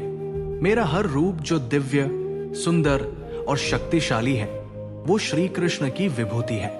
भगवान को केवल भक्ति और प्रेम से पहचाना जा सकता है। जो सच्चे मन से उनकी शरण में आता है वही भगवान को प्राप्त करता है। अगले अध्याय की ओर। अब अर्जुन जानना चाहता है, हे कृष्ण, क्या मैं आपके वास्तविक दिव्य स्वरूप को देख सकता हूं? अगले अध्याय 11 विश्वरूप दर्शन योग में श्री कृष्ण अर्जुन को अपना विराट स्वरूप दिखाएंगे। अध्याय 11 विश्वरूप दर्शन योग। भगवान का विराट स्वरूप। अर्जुन अब तक श्री कृष्ण की दिव्य महिमाओं, विभूतियों को सुन चुका था। अब वो श्री कृष्ण से अनुरोध करता है, हे माधव, आपने मुझे अपनी अनंत शक्तियों के बारे में बताया, परंतु मैं स्वयं अपनी आंखों से आपके वास्तविक स्वरूप को देखना चाहता हूं। श्री कृष्ण मुस्कुराते हैं और कहते हैं, हे अर्जुन, तुम अपने सांसारिक नेत्रों से मेरे दिव्य स्वरूप को नहीं देख सकते। मैं तुम्हें दिव्य दृष्टि प्रदान करता हूं। देखो, ये मेरा विश्वरूप। इसके बाद अर्जुन जो देखता है वो असाधारण और अकल्पनीय होता है। श्री कृष्ण ने अर्जुन को अपनी विराट मूर्ति दिखाई। अर्जुन ने देखा असंख्य मुख, असंख्य नेत्र और असंख्य भुजाएं, सूर्य और अग्नि के समान तेजस्वी प्रभा, पूरे ब्रह्मांड के देवता, ऋषि और प्राणी उनके भीतर समाये हुए हैं। अनंत आकाश, दिशाएं और लोक, सब कुछ श्री कृष्ण के शरीर में समाहित। अनेक रूप, अनेक शक्तियां और अनगिनत अस्त्र शस्त्र, सृष्टि की उत्पत्ति, पालन और सहार, सब कुछ एक साथ। अनेक बाहुदर वक्त्र नेत्रन पश्यामि त्वा सर्वतोऽनंतरूपम। हे कृष्ण, मैं आपके अनगिनत मुख, नेत्र और हाथ देख रहा हूं। आपके शरीर का कोई अंत नहीं है। जब श्री कृष्ण ने अपना विराट रूप प्रकट किया, देवता भगवान की स्तुति करने लगे। ऋषि ध्यानमग्न होकर उनकी महिमा का अनुभव करने लगे। राक्षस, दैत्यों भयभीत होकर इधर उधर भागने लगे। केचित भीताय प्रांजल्यो गृणन्ति, कुछ भयभीत होकर हाथ जोड़कर आपकी स्तुति कर रहे हैं। अर्जुन ने देखा कि असंख्य योद्धा श्री कृष्ण के विशाल जबड़ों में समा रहे हैं। भीष्म, द्रोण, कर्ण और अन्य महारथी उनकी ज्वाला में भस्म हो रहे हैं। भगवान ने बताया कि यह समय का चक्र है जो सबका अंत कर देता है। कालोस्मि लोकक्षकृत प्रवृद्धो। हे अर्जुन, मैं काल हूं जो सभी लोकों का विनाश करने आया हूं। इसका अर्थ श्री कृष्ण ये बता रहे हैं कि युद्ध का परिणाम पहले से ही तय है। तुम केवल निमित्त, माध्यम हो। अर्जुन भयभीत होकर श्री कृष्ण से प्रार्थना करते हैं, हे कृष्ण, मैंने आपको एक मित्र की तरह समझा, लेकिन अब मुझे ज्ञात हुआ कि आप स्वयं परमेश्वर हैं। मैं आपकी शरण में हूं। त्वमादिदेव पुरुषः पुराण। हे प्रभु, आप आदि देव हैं, सनातन पुरुष हैं। इसका अर्थ अब अर्जुन को पूर्ण विश्वास हो गया कि श्री कृष्ण केवल उनके मित्र या सारथी नहीं हैं, वे स्वयं भगवान विष्णु के अवतार हैं। जब अर्जुन श्री कृष्ण के विराट रूप को देखकर अत्यधिक भयभीत हो गए तो उन्होंने भगवान से प्रार्थना की, हे प्रभु, कृपा करके अपना शांत और सौम्य रूप धारण करें। मैं केवल आपका चारभुजाधारी विष्णु रूप देखना चाहता हूं। श्री कृष्ण मुस्कुराए और पुनः अपने चतुर्भुज रूप में प्रकट हुए। फिर उन्होंने अपना मधुर मानवीय रूप श्री कृष्ण के रूप में अर्जुन को दिखाया। मां भय संजायते हृदयम। डरो मत अर्जुन, मैं वही कृष्ण हूं जिसे तुम जानते हो। श्री कृष्ण ने अर्जुन से कहा, विराट रूप को देखने के लिए दिव्य दृष्टि चाहिए। मुझे केवल गहन भक्ति के द्वारा ही प्राप्त किया जा सकता है। केवल भक्ति करने वाला भक्त ही मेरे वास्तविक स्वरूप को देख सकता है। भक्त्या त्वनन्या शक्य अहमेवं विधोर्जुन। हे अर्जुन, अनन्य भक्ति के द्वारा ही मुझे इस रूप में जाना और देखा जा सकता है। इसका अर्थ भगवान को पाने के लिए भक्ति और समर्पण सबसे महत्वपूर्ण है। केवल ज्ञान, यज्ञ, तपस्या से भगवान को देखना कठिन है। प्रेम से ही वे प्राप्त होते हैं। अर्जुन का संकल्प। अब अर्जुन पूरी तरह से श्री कृष्ण की शरण में आ गए। उन्होंने कहा, हे माधव, अब मैं पूरी तरह समझ गया कि आप ही संपूर्ण ब्रह्मांड के मूल हैं। मैं आपका आदेश मानूंगा और युद्ध करूंगा। अध्याय का सार। श्री कृष्ण ने अर्जुन को अपना विराट रूप दिखाया। भगवान सृष्टि, पालन और सहार सब कुछ एक साथ है। समय का चक्र, काल सबको नष्ट कर देता है। भगवान को केवल अनन्य भक्ति द्वारा देखा और समझा जा सकता है। अर्जुन को विश्वास हो गया कि श्री कृष्ण ही परमेश्वर है। अगले अध्याय की ओर अब अर्जुन जानना चाहते हैं, हे कृष्ण, जो लोग आपको पूजते हैं और जो निर्गुण ब्रह्मा की उपासना करते हैं, उनमें श्रेष्ठ कौन है? अगले अध्याय 12 भक्ति योग में श्री कृष्ण अर्जुन को भक्ति के महत्व के बारे में बताएंगे। भूमिका: अर्जुन का प्रश्न, भक्ति श्रेष्ठ है या ज्ञान? अर्जुन अब तक श्री कृष्ण के विराट स्वरूप को देख चुके थे और उन्हें पूर्ण विश्वास हो गया कि श्री कृष्ण ही परम ब्रह्मा है। अब वो श्री कृष्ण से पूछते हैं, हे कृष्ण, जो लोग आपकी भक्ति करते हैं और जो केवल निर्गुण ब्रह्मा, निर्विशेष परमात्मा का ध्यान करते हैं, उनमें श्रेष्ठ कौन है? श्री कृष्ण मुस्कुराते हैं और उत्तर देते हैं, हे अर्जुन, जो अनन्य भक्ति के साथ मेरी आराधना करते हैं, वही मुझको सबसे प्रिय है। भक्त जो भगवान को साकार रूप में प्रेम और समर्पण के साथ पूजते हैं। ज्ञानी जो निर्गुण निराकार ब्रह्मा का ध्यान करते हैं। श्री कृष्ण ने कहा, निर्गुण ब्रह्मा का ध्यान कठिन है, क्योंकि मनुष्य को निराकार में ध्यान केंद्रित करना बहुत कठिन होता है। भगवान की भक्ति सरल और प्रभावी मार्ग है, क्योंकि भगवान के साकार रूप में प्रेम करना सहज होता है। क्लेशोधिक तरस्तेषाम व्यक्तासक्चेतसाम, जो निर्गुण ब्रह्मा की आराधना करते हैं, उन्हें अधिक कठिनाई होती है। इसका अर्थ भक्ति मार्ग सरल और शीघ्र फल देने वाला है। श्री कृष्ण बताते हैं कि कैसा भक्त उन्हें प्रिय होता है, जो ईर्ष्या और अहंकार से मुक्त हो, जो सभी प्राणियों के प्रति प्रेम भाव रखे, जो क्षमाशील, सरल और दयालु हो, जो किसी भी परिस्थिति में शांत और स्थिर रहे, जो सदा भगवान में श्रद्धा रखे और उनकी भक्ति करे। अद्वेष्टा सर्वभूताना मैत्र करुण एवच, जो किसी से द्वेष नहीं करता, सबका मित्र है, वही मुझे प्रिय है। इसका अर्थ सच्चा भक्त वह है जो अहंकार और द्वेष से मुक्त होकर प्रेममय जीवन जीता है। श्री कृष्ण बताते हैं कि 4 प्रकार के लोग भगवान की शरण में आते हैं। एक अर्थ जो संकट में होते हैं और भगवान से सहायता मांगते हैं। 2 जिज्ञासु जो भगवान को जानना चाहते हैं। 3 अर्थार्थी जो भगवान से धन, सफलता और सुख की कामना करते हैं। 4 ज्ञानी जो भगवान को वास्तविक रूप से जान चुके हैं। उदासीनो गतव्यथे सर्वारंभ परित्यागी, जो निष्काम भाव से भक्ति करता है, वही मुझे सबसे प्रिय है। इसका अर्थ सभी भक्त भगवान को प्रिय होते हैं, परंतु ज्ञानी और निस्वार्थ प्रेम करने वाला भक्त सबसे श्रेष्ठ है। सगुण भक्ति: जब भक्त भगवान के किसी रूप जैसे श्री कृष्ण, राम, शिव, विष्णु आदि की पूजा करता है। निष्काम भक्ति: जब भक्त किसी भी इच्छा के बिना केवल भगवान को प्रेम करता है। श्री कृष्ण ने कहा, हे अर्जुन, जो मेरी निष्काम भक्ति करता है, वही मुझे सबसे अधिक प्रिय है। श्री कृष्ण बताते हैं कि यदि तुम मुझे प्रेम और श्रद्धा के साथ केवल एक फूल, एक फल, एक पत्ता या जल अर्पित करो, तो मैं उसे स्वीकार करता हूं।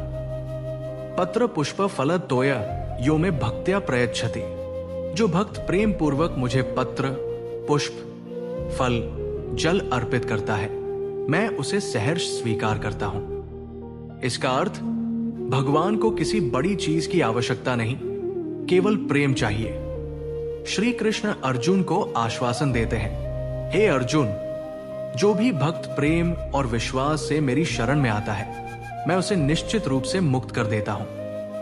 मन न भव मद्भक्तो मद्याजी मां नमस्कुरु, मेरा स्मरण करो, मेरी भक्ति करो, मेरी आराधना करो और मुझे प्रणाम करो, मैं तुम्हें अपने पास ले लूंगा।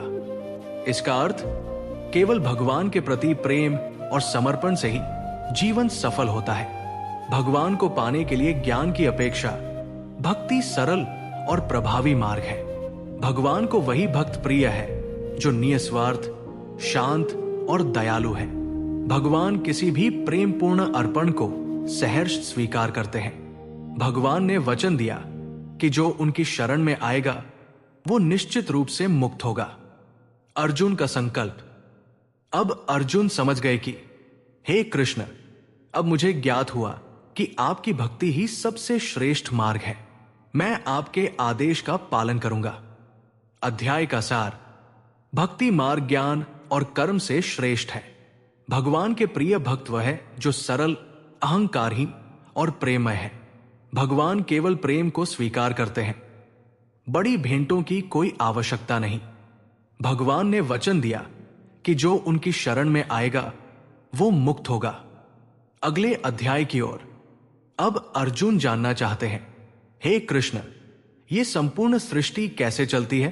क्या प्रकृति, आत्मा और भगवान में कोई संबंध है? अगले अध्याय। अध्याय 13। क्षेत्र क्षेत्रज्ञ विभाग योग में श्री कृष्ण अर्जुन को आत्मा और शरीर के रहस्य समझाएंगे। अध्याय 13। क्षेत्र क्षेत्रज्ञ विभाग योग, शरीर और आत्मा का ज्ञान। अर्जुन अब तक भक्ति का महत्व समझ चुके थे। अब वो श्री कृष्ण से पूछते हैं, हे केशव, क्षेत्र, शरीर और क्षेत्रज्ञ आत्मा के बीच क्या अंतर है? ज्ञान क्या है और इस संसार में वास्तविक सत्य क्या है? श्री कृष्ण मुस्कुराते हैं और उत्तर देते हैं, हे अर्जुन, ये शरीर क्षेत्र है और इसे जानने वाला क्षेत्रज्ञ है। अब वे विस्तार से समझाते हैं। क्षेत्र शरीर, ये भौतिक शरीर जो जन्मता, बढ़ता और नष्ट होता है। क्षेत्रज्ञ आत्मा, ये शरीर का ज्ञाता, स्वामी जो अमर और अविनाशी है। इधर शरीरं कौन्ते क्षेत्रमित्य भिधीयते। हे अर्जुन, ये शरीर क्षेत्र भूमि के समान है जहां कर्मों के बीज बोए जाते हैं। इसका अर्थ शरीर एक क्षेत्र की तरह है जिसमें कर्मों के बीज बोए जाते हैं और आत्मा उनका अनुभव करती है। श्री कृष्ण बताते हैं कि जो व्यक्ति शरीर और आत्मा का भेद समझता है, सभी प्राणियों में एक ही आत्मा को देखता है, मोह और अहंकार से मुक्त रहता है, भगवान में पूर्ण श्रद्धा रखता है, वही वास्तविक ज्ञानी बुद्धिमान है। क्षेत्रज्ञ चापी मां विद्धि सर्व क्षेत्रेषु भारत। हे अर्जुन, ये शरीर तो नाशवान है लेकिन आत्मा अमर है और मैं ही इसका परम स्रोत हूं। इसका अर्थ शरीर बदलता रहता है परंतु आत्मा शाश्वत और अजर अमर है। श्री कृष्ण ने समझाया कि यह संसार दो शक्तियों से बना है, प्रकृति, माया। ये भौतिक संसार जिसमें पंच महाभूत पृथ्वी, जल, अग्नि, वायु, आकाश, बुद्धि, अहंकार और मन शामिल है। पुरुष परमात्मा जो इस संसार का स्वामी और साक्षी रूप में स्थित है। प्रकृति पुरुषं चैव विध्यनादि उभावपि। हे अर्जुन, प्रकृति और पुरुष दोनों अनादि सनातन हैं, परंतु पुरुष ही इस संसार का नियंत्रण करता है। इसका अर्थ शरीर और माया परिवर्तनशील है परंतु आत्मा और परमात्मा शाश्वत है। आत्मा शरीर में रहने वाला चेतन तत्व जो अनुभव करता है। परमात्मा भगवान स्वयं जो हर आत्मा के साथ साक्षी रूप में स्थित है। यह एव वेत्ति पुरुषं प्रकृति च गुणैः सह। जो व्यक्ति प्रकृति, आत्मा और परमात्मा के इस रहस्य को जानता है वही असली ज्ञानी है। इसका अर्थ आत्मा भटक सकती है परंतु परमात्मा हर समय मार्गदर्शन करने वाला दिव्य साक्षी है। श्री कृष्ण ने बताया कि ये शरीर 3 गुणों से बंधा हुआ है, सत्व गुण ज्ञान, शांति और पवित्रता, रजोगुण कर्म, लालसा और इच्छाएं, तमोगुण अज्ञान, आलस्य और मोह। गुणैर्गुणेषु वर्तन्त इति मत्वा न सज्जते। जो इन 3 गुणों के प्रभाव को समझ लेता है वो संसार के बंधन से मुक्त हो जाता है। इसका अर्थ जब व्यक्ति समझ जाता है कि ये शरीर केवल गुणों से प्रभावित हो रहा है तो वो आत्मा के स्तर पर स्थित हो जाता है। श्री कृष्ण ने बताया कि सच्चा ज्ञान क्या है। अहंकार से मुक्त रहना, सभी प्राणियों को समान दृष्टि से देखना, शारीरिक सुख दुख को अस्थायी समझना, भगवान की भक्ति में स्थित रहना। ज्ञेय यत्तत् प्रवक्ष्यामि यज्ज्ञात्वा मृतमश्नुते। हे अर्जुन, मैं तुम्हें वह ज्ञान दूंगा जिससे अमृत मोक्ष प्राप्त होगा। इसका अर्थ, जो आत्मा के सत्य को समझ लेता है वही जन्म मरण के चक्र से मुक्त हो सकता है। शरीर नाशवान है, आत्मा अमर है। आत्मा परमात्मा का अंश है और शरीर में स्थित है। भगवान परमात्मा हर आत्मा के साथ साक्षी रूप में स्थित रहते हैं। सच्चा ज्ञानी वही है जो शरीर और आत्मा के भेद को समझता है। अर्जुन का संकल्प। अब अर्जुन समझ गए कि हे कृष्ण, अब मैं जान गया कि यह शरीर केवल एक बाहरी वस्त्र है, असली पहचान आत्मा है। मैं आपकी शरण में हूं। अध्याय का सार।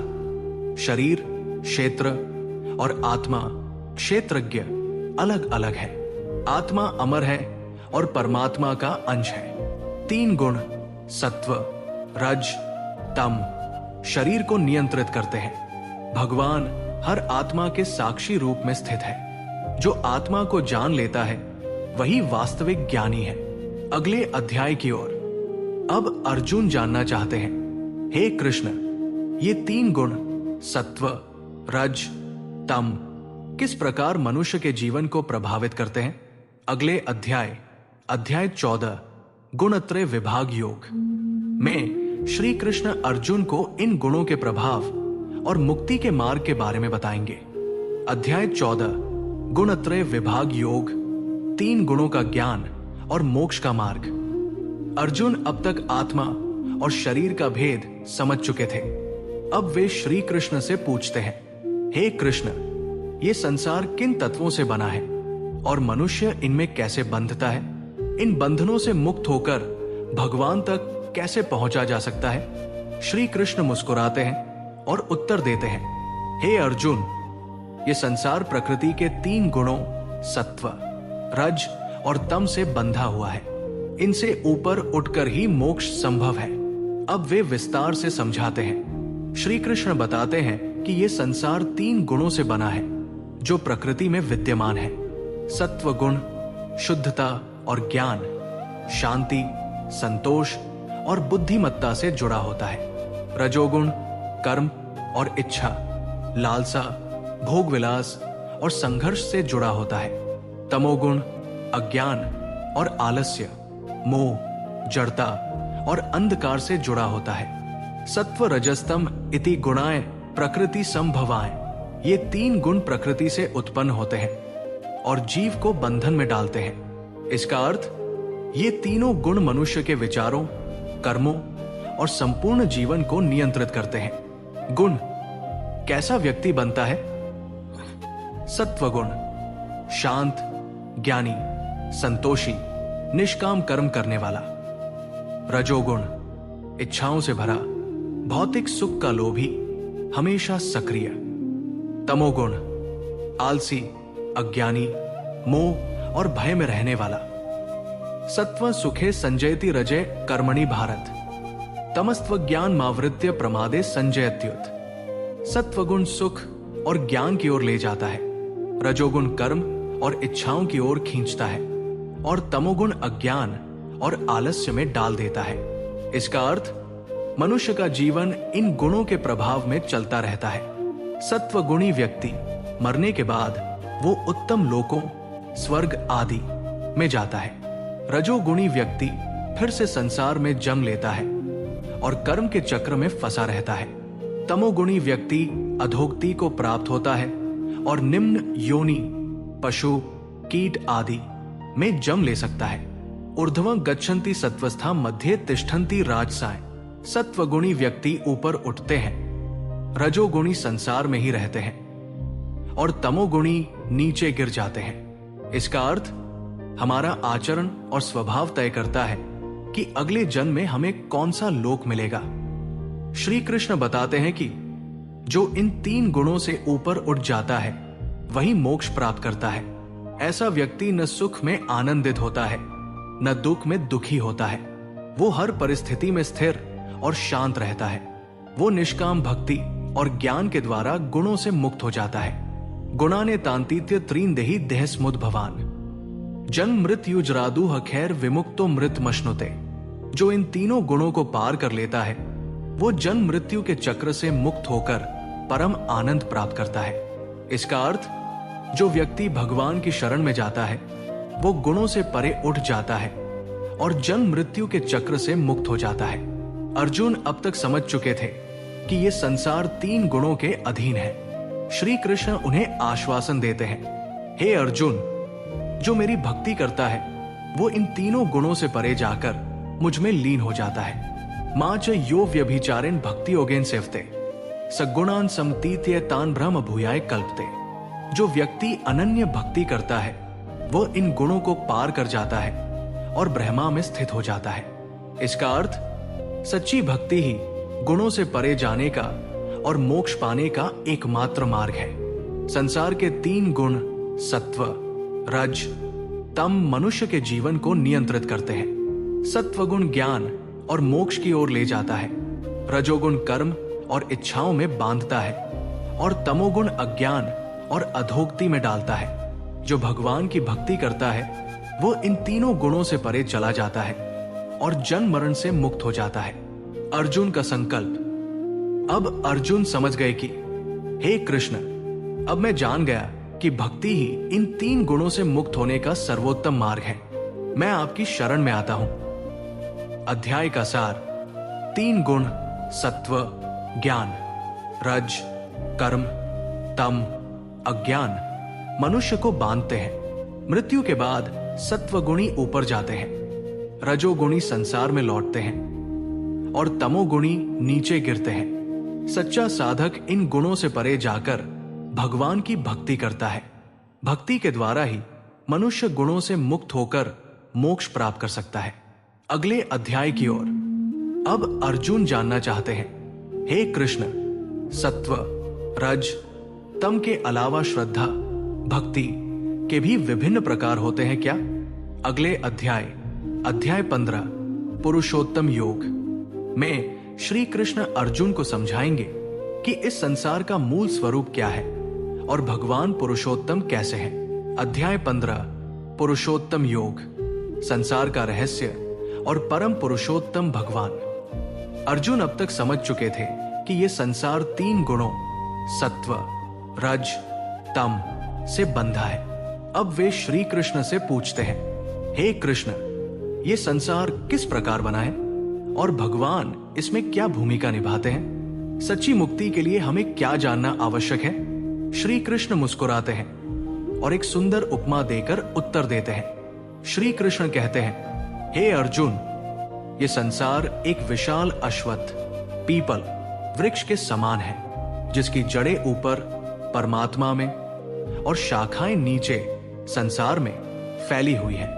ऊर्ध्वमूल मध्य शाखमश्वत्थ प्राहुर्व्ययम्। इस संसार रूपी पीपल वृक्ष की जड़ें ऊपर भगवान में और इसकी शाखाएं नीचे पृथ्वी पर फैली हुई है। इसका अर्थ, ये संसार मायामय है, वास्तविकता का प्रतिबिंब मात्र। इसकी जड़ें ब्रह्मा में है, लेकिन इसकी शाखाएं कर्मों और इच्छाओं से बंधी है।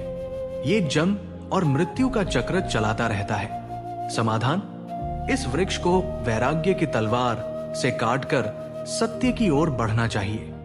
ततः पद तत्परि मार्गितव्यम्।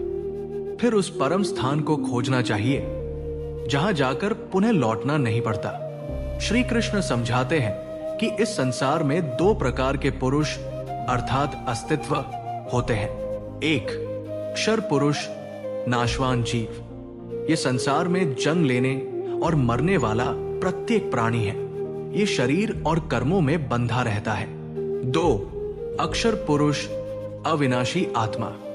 ये संसार से परे स्थित ब्रह्मा तत्व है। जो इसे पहचान लेता है वो मोक्ष प्राप्त कर सकता है। परंतु श्री कृष्ण कहते हैं कि इन दोनों से ऊपर एक और पुरुष है। श्री कृष्ण कहते हैं, इन दोनों से ऊपर मैं स्वयं हूं, पुरुषोत्तम, श्रेष्ठतम पुरुष। मैं ही इस संसार को बनाए रखने वाला हूं और मुक्ति का द्वार भी मैं ही हूं। यस्मात्क्षरम तीतोहम अक्षरादपि चोत्तमा। क्योंकि मैं अक्षर जीव से भी परे हूं और अक्षर ब्रह्मा से भी श्रेष्ठ हूं, इसलिए मैं पुरुषोत्तम हूं। इसका अर्थ, भगवान ही इस जगत के कारण, पालनकर्ता और संहार करता है। वे इस संसार से परे भी है और इसमें व्याप्त भी है। अब अर्जुन पूछते हैं, हे कृष्ण, इस संसार से मुक्त होने का सर्वोत्तम उपाय क्या है? श्री कृष्ण उत्तर देते हैं, 1. भक्ति द्वारा भगवान की शरण ले। 2. संसार रूपी वृक्ष को वैराग्य से काटे। 3. अक्षर और अक्षर से परे पुरुषोत्तम को पहचाने। 4. सत्कर्म और सत्य मार्ग का अनुसरण करे। यो मामेवं सम्मूढ़ो जानाति पुरुषोत्तमम् सर्वविद भजती मां सर्वभावेन भारत। जो पुरुषोत्तम को जान लेता है वो पूर्ण ज्ञान को प्राप्त कर मेरी भक्ति करता है। इसका अर्थ, जो श्री कृष्ण को पुरुषोत्तम रूप में पहचानता है वो सच्चा ज्ञानी और मुक्त हो जाता है। श्री कृष्ण अध्याय के अंत में कहते हैं, हे अर्जुन, मैंने तुम्हें इस संसार के रहस्य को बता दिया। अब ये जान लो कि मुझसे परे कुछ भी नहीं है। मुझे ही जानकर मनुष्य मोक्ष को प्राप्त करता है। इति गुह्यतम शास्त्रमिदमुक्तम मयानघ। हे अर्जुन, ये सबसे गुप्त शास्त्र मैंने तुम्हें बताया है। इसे समझकर पुरुषोत्तम को प्राप्त करो। इसका अर्थ, भगवान को जानना ही सबसे बड़ा ज्ञान है। उनकी भक्ति से ही सच्ची मुक्ति संभव है। ये संसार एक उल्टा वृक्ष है जिसकी जड़ें भगवान में है। मनुष्य 2 प्रकार के होते हैं, क्षर नाशवान और अक्षर अविनाशी आत्मा। इन दोनों से ऊपर भगवान स्वयं पुरुषोत्तम है। जो व्यक्ति भगवान को पुरुषोत्तम रूप में पहचानता है वही मोक्ष प्राप्त करता है। अर्जुन का संकल्प। अब अर्जुन समझ चुके थे कि हे कृष्ण, अब मैं जान गया कि आप ही परम सत्य है। मैं आपकी शरण में आता हूं। अध्याय का सार, ये संसार एक उल्टा वृक्ष है जिसकी जड़ें भगवान में है। मनुष्य 2 प्रकार के होते हैं, क्षर नाशवान और अक्षर अविनाशी आत्मा। भगवान इन दोनों से परे पुरुषोत्तम है। जो भगवान को पुरुषोत्तम के रूप में जानता है वही सच्चा ज्ञानी है। पुरुषोत्तम की शरण में जाने से ही मोक्ष संभव है। अगले अध्याय की ओर। अब अर्जुन जानना चाहते हैं, हे कृष्ण, जब मनुष्य श्रद्धा रखता है तो वो अलग अलग रूपों में क्यों प्रकट होती है?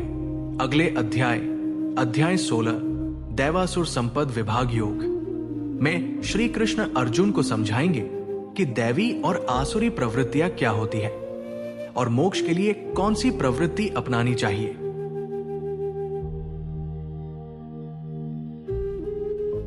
अध्याय 16 दैवासुर संपद विभाग योग, दैवी और आसुरी गुणों का भेद। अर्जुन अब तक ये समझ चुके थे कि भगवान ही सर्वोच्च सत्य है और उनकी शरण में जाने से मोक्ष प्राप्त होता है।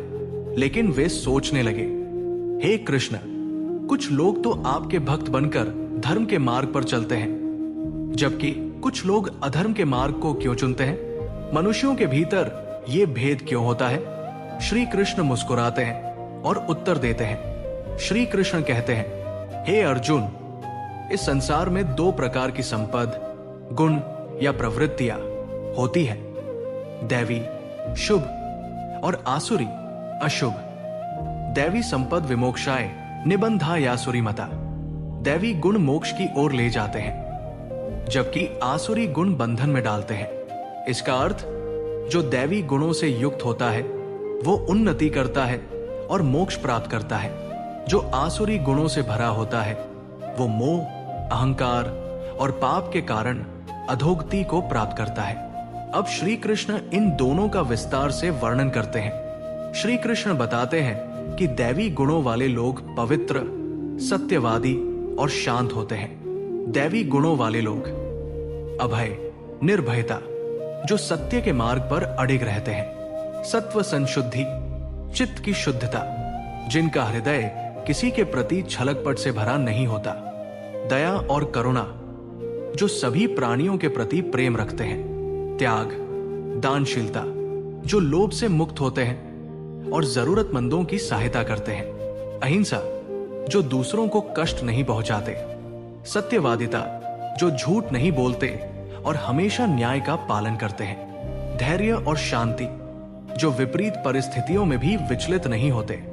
श्रद्धा और भक्ति, जो भगवान में सच्चे हृदय से विश्वास रखते हैं। अभ्य सत्व संशुद्धिर ज्ञान योग व्यवस्थिति, निर्भयता, चित्त की शुद्धता और ज्ञान में स्थिरता, ये सब दैवी गुण हैं। परिणाम, ऐसे व्यक्ति भगवान के प्रिय होते हैं और मोक्ष के अधिकारी बनते हैं। अब श्री कृष्ण बताते हैं कि आसुरी गुणों वाले लोग क्रूर, स्वार्थी और अधर्मी होते हैं। आसुरी गुणों वाले लोग दंभ, अहंकार, जो अपने घमंड में रहते हैं और दूसरों को छोटा समझते हैं। द्वेष, ईर्ष्या, जो दूसरों की उन्नति देखकर जलते हैं। काम, अत्यधिक इच्छाएं, जो धन, शक्ति और भोग में लिप्त रहते हैं। क्रोध, गुस्सा, जो जल्दी क्रोधित हो जाते हैं और दूसरों को हानि पहुंचाते हैं। मोह, अज्ञान, जो धर्म और अधर्म में भेद नहीं कर पाते।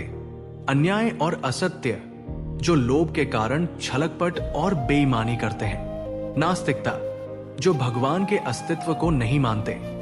दंभो दर्पोभिमानश्च क्रोधः पारुष्यमेव च, अहंकार, अभिमान, क्रोध, कठोरता, ये सब आसुरी गुण हैं। परिणाम, ऐसे लोग अज्ञान के कारण अधर्म में लिप्त रहते हैं और अंत में नरकगति को प्राप्त होते हैं। श्री कृष्ण बताते हैं कि आसुरी लोग इस प्रकार सोचते हैं, ये संसार अराजक, बिना नियमों का है, ये स्वयं बना है, इसमें किसी भगवान की शक्ति नहीं है। जीवन का बस एक ही लक्ष्य है, सुख भोगना और धन कमाना।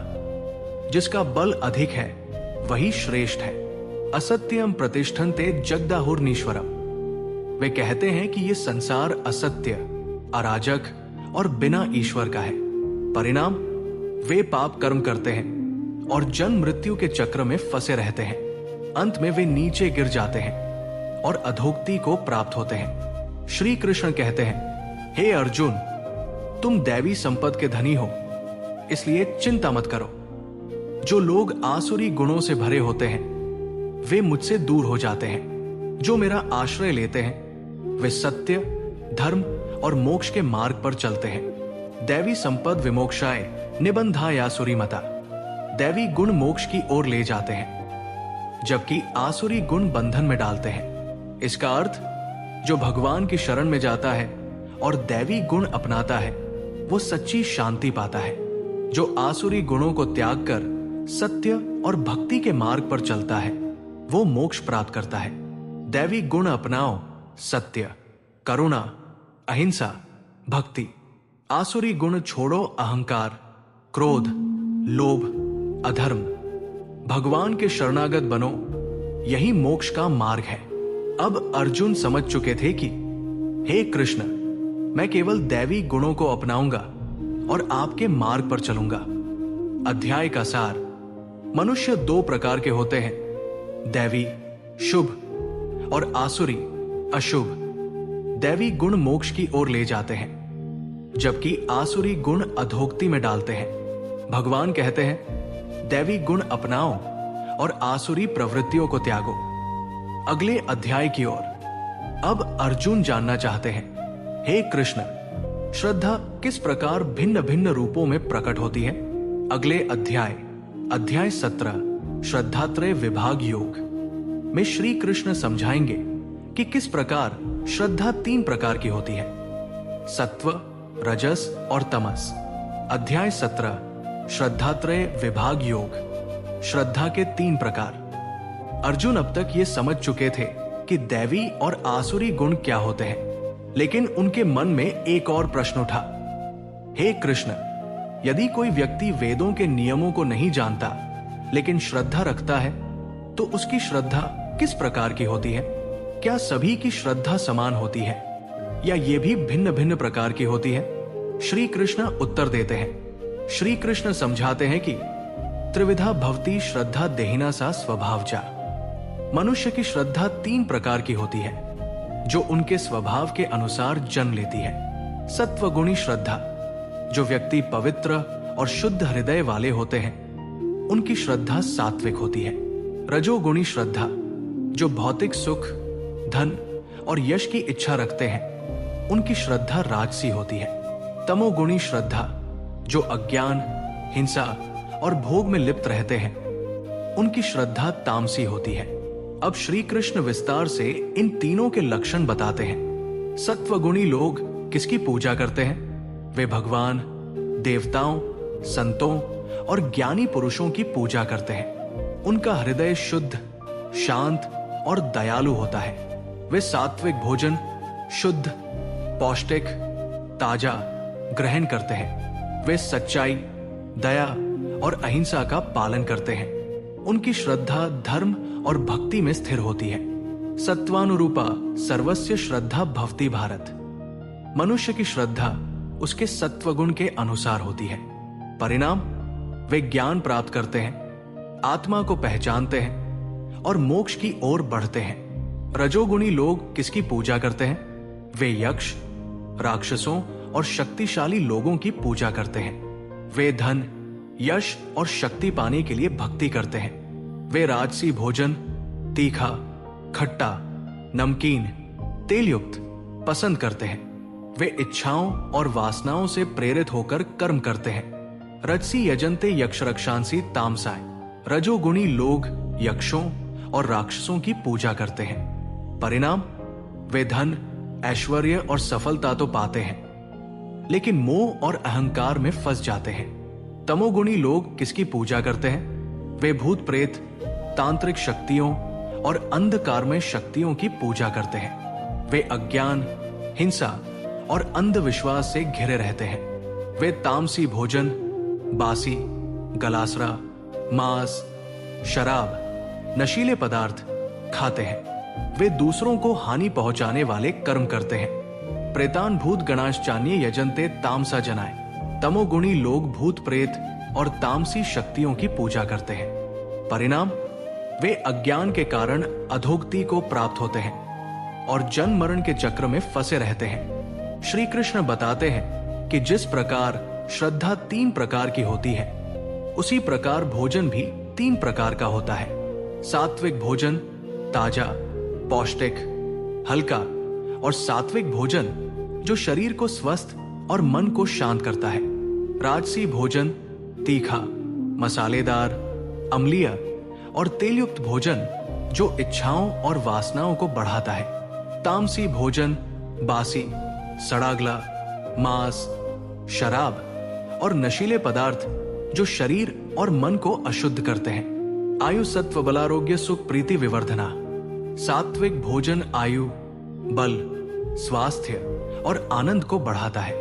जो सात्विक भोजन करता है उसका मन शांत रहता है और वो आत्मा को पहचानता है। जो राजसी और तामसी भोजन करता है उसका मन अशांत रहता है और वो भौतिक सुखों में उलझा रहता है। श्री कृष्ण आगे बताते हैं कि सात्विक यज्ञ जो बिना किसी फल की इच्छा के भगवान की भक्ति में किया जाता है। राजसी यज्ञ जो यश, सम्मान और दिखावे के लिए किया जाता है। तामसी यज्ञ जो बिना नियमों के अधर्म और अज्ञान से किया जाता है। सात्विक तप जो मन, वाणी और शरीर को शुद्ध करने के लिए किया जाता है। राजसी तप जो अहंकार, धन और शक्ति के लिए किया जाता है। तामसी तप जो दूसरों को पीड़ा पहुंचाने के लिए किया जाता है। सात्विक दान जो निष्काम भाव से जरूरतमंदों को दिया जाता है। राजसी दान जो प्रसिद्धि और सम्मान के लिए दिया जाता है। तामसी दान जो अपात्र को अनादर पूर्वक दिया जाता है। सात्विक श्रद्धा अपनाओ जिससे ज्ञान, भक्ति और मोक्ष प्राप्त हो। राजसी और तामसी श्रद्धा छोड़ो जिससे मोह, अहंकार और अज्ञान बढ़ता है। शुद्ध आहार, यज्ञ, तप और दान का पालन करो जिससे आत्मा की उन्नति होती है। श्रेयो भी वृद्धि रेशा सत्वमिति निश्चय। सात्विक श्रद्धा से कल्याण और उन्नति होती है। अब अर्जुन समझ चुके थे कि हे कृष्ण, मैं सदा सात्विक श्रद्धा रखूंगा और केवल आपके चरणों में समर्पित रहूंगा। अध्याय का सार। श्रद्धा 3 प्रकार की होती है, सात्विक, राजसी और तामसी। सात्विक श्रद्धा भगवान की ओर ले जाती है, राजसी भौतिक सुखों में फंसाती है और तामसी अज्ञान में गिराती है। भोजन, यज्ञ, तप और दान भी 3 प्रकार के होते हैं, सात्विक, राजसी और तामसी। सात्विक मार्ग को अपनाने से मोक्ष प्राप्त होता है। अगले अध्याय की ओर अब अर्जुन जानना चाहते हैं, हे कृष्ण, सच्चा त्याग क्या है? क्या सभी कर्मों को त्याग देना चाहिए? अगले अध्याय 18 मोक्ष संन्यास योग में श्री कृष्ण समझाएंगे कि त्याग और संन्यास का सही अर्थ क्या है। अध्याय 18 मोक्ष संन्यास योग, त्याग और मोक्ष का रहस्य। भगवद गीता के इस अंतिम अध्याय में अर्जुन श्री कृष्ण से एक महत्वपूर्ण प्रश्न पूछते हैं, हे केशव, मैं जानना चाहता हूं कि त्याग और संन्यास में क्या अंतर है? क्या सभी कर्मों को त्याग देना चाहिए या कुछ कर्म करने योग्य होते हैं? अब श्री कृष्ण मोक्ष और संन्यास के सही अर्थ को समझाते हैं। संन्यास, जब कोई व्यक्ति सभी कर्मों के फलों का त्याग कर देता है और भगवान की भक्ति में लीन हो जाता है। त्याग, जब कोई व्यक्ति सिर्फ आसक्ति और अहंकार से प्रेरित कर्मों का त्याग करता है लेकिन धर्म और कर्तव्य का पालन करता है। नैष्कर्म सिद्धि परमा संन्यासेनाधि गच्छति। संन्यास के द्वारा परम सिद्धि प्राप्त होती है। श्री कृष्ण बताते हैं कि त्याग और संन्यास 3 प्रकार के होते हैं, सात्विक, राजसी और तामसी। सात्विक त्याग श्रेष्ठ त्याग। कर्तव्य कर्म किए जाते हैं लेकिन उनके फलों की आसक्ति नहीं होती। व्यक्ति निर्लिप्त और निस्वार्थ होकर सेवा करता है। ऐसा त्याग मोक्ष की ओर ले जाता है। नियत्स्य तु संन्यास सात्विको मतः। कर्तव्य कर्मों का त्याग करना सात्विक त्याग कहलाता है। राजसी त्याग मिथ्या त्याग। कर्म का त्याग इसलिए किया जाता है क्योंकि वो कठिन लगता है या उसमें कष्ट है। व्यक्ति आसक्ति, लालच और भय से प्रेरित होकर त्याग करता है। ये त्याग कष्टदायक होता है और शांति नहीं देता। दुःखमित्येव यत्कर्म काय क्लेश भयात्य चेत। जो कर्म सिर्फ कष्ट के भय से त्याग दिया जाए वो राजसी त्याग है। तामसी त्याग अज्ञानता से प्रेरित त्याग। व्यक्ति अपने कर्तव्य का त्याग कर देता है क्योंकि उसे कोई परवाह नहीं होती। यह त्याग अज्ञान, आलस्य और मोह से प्रेरित होता है। ऐसा व्यक्ति अपने जीवन को व्यर्थ कर देता है। मूढ़ त्यजति कर्माणि तमसाय परिकीर्तिता। जो अज्ञानता से प्रेरित होकर कर्मों का त्याग करता है वो तामसी त्याग कहलाता है। श्री कृष्ण कहते हैं, सच्चा त्याग ये नहीं है कि कर्मों को छोड़ दो, बल्कि ये है कि आसक्ति को छोड़ दो। श्री कृष्ण आगे बताते हैं कि हमारे सभी कर्म 3 गुणों के अधीन होते हैं, सत्व, रजस और तमस। सात्विक कर्म जो धर्म, सत्य और सेवा के लिए किए जाते हैं। राजसी कर्म जो लोभ, अहंकार और इच्छाओं से प्रेरित होते हैं। तामसी कर्म जो अज्ञान, आलस्य और अहित के लिए किए जाते हैं। न तदस्ति पृथिव्या व दिवि देवेशु व पुनः सत्व प्रकृति जैर्मुक्तन यदेभ्य स्यात्रिभिर्गुण। इस संसार में कोई भी व्यक्ति ऐसा नहीं है जो इन 3 गुणों से मुक्त हो। परिणाम, जो सात्विक कर्म करता है वो मोक्ष की ओर बढ़ता है। जो राजसी कर्म करता है वो पुनः जन्म मरण के चक्र में फंसता है। जो तामसी कर्म करता है वो अधोगति को प्राप्त होता है। श्री कृष्ण बताते हैं कि हर व्यक्ति को अपने स्वभाव के अनुसार कर्म करना चाहिए। कर्म 4 प्रकार के होते हैं, वर्णानुसार धर्म, ब्राह्मण कर्म ज्ञान, तप और उपदेश देना, क्षत्रिय कर्म रक्षा करना, निडरता और नेतृत्व करना, वैश्य कर्म व्यापार, कृषि और समाज की सेवा करना, शूद्र कर्म परिश्रम और सेवा द्वारा समाज की उन्नति करना, स्वकर्मणा तमभ्यर्च सिद्धि विन्दति मानव। अपने स्वधर्म का पालन करने से ही मनुष्य सिद्धि प्राप्त करता है। परिणाम, जो व्यक्ति अपने स्वधर्म का पालन करता है वो भगवान की कृपा से मोक्ष को प्राप्त करता है। अब श्री कृष्ण गीता का अंतिम और सबसे महत्वपूर्ण उपदेश देते हैं, सर्वधर्मान परित्यज्य मामेक शरण व्रज। सभी धर्मों को त्याग कर केवल मेरी शरण में आओ। सभी कर्म, योग, ज्ञान और त्याग से श्रेष्ठ है भक्ति। जो भगवान की शरण में आ जाता है वो जन्म मरण के बंधनों से मुक्त हो जाता है। केवल ईश्वर प्रेम और समर्पण ही सच्चा मोक्ष है। मां चिंतयन्तो मां भक्त्या नित्य युक्ता उपास्ते। जो निरंतर मेरी भक्ति करता है, मैं स्वयं उसका उद्धार करता हूं। श्री कृष्ण के इन अंतिम उपदेशों को सुनकर अर्जुन के सभी संशय समाप्त हो जाते हैं। हे कृष्ण, अब मेरे सभी संदेह दूर हो गए हैं। अब मैं पूरी श्रद्धा के साथ युद्ध करूंगा और अपने कर्तव्य का पालन करूंगा। नष्टो मोह स्मृतिर्लब्धा त्वत् प्रसादान मैं अच्युत। हे अच्युत, आपके प्रसाद से मेरा मोह समाप्त हो गया और मुझे ज्ञान प्राप्त हो गया। अध्याय का सार, त्याग का सही अर्थ कर्मों को नहीं बल्कि आसक्ति को छोड़ना है। सात्विक त्याग ही मोक्ष की ओर ले जाता है। हर व्यक्ति को अपने स्वधर्म का पालन करना चाहिए। अंततः केवल भक्ति और भगवान की शरण ही मोक्ष का सच्चा मार्ग है। गीता का समापन, श्री कृष्ण का अंतिम संदेश। हे अर्जुन, जो मेरे इन दिव्य उपदेशों को सुनता है, समझता है और जीवन में अपनाता है, वो निश्चित रूप से मोक्ष को प्राप्त करता है। अब उठो, अपने कर्तव्य का पालन करो और मुझे अपने हृदय में धारण करो। गीता का यही सार है। कर्म करो, आसक्ति मत रखो और ईश्वर की भक्ति में लीन रहो। हरि तत्सत। श्रीमद् भगवद गीता समाप्त।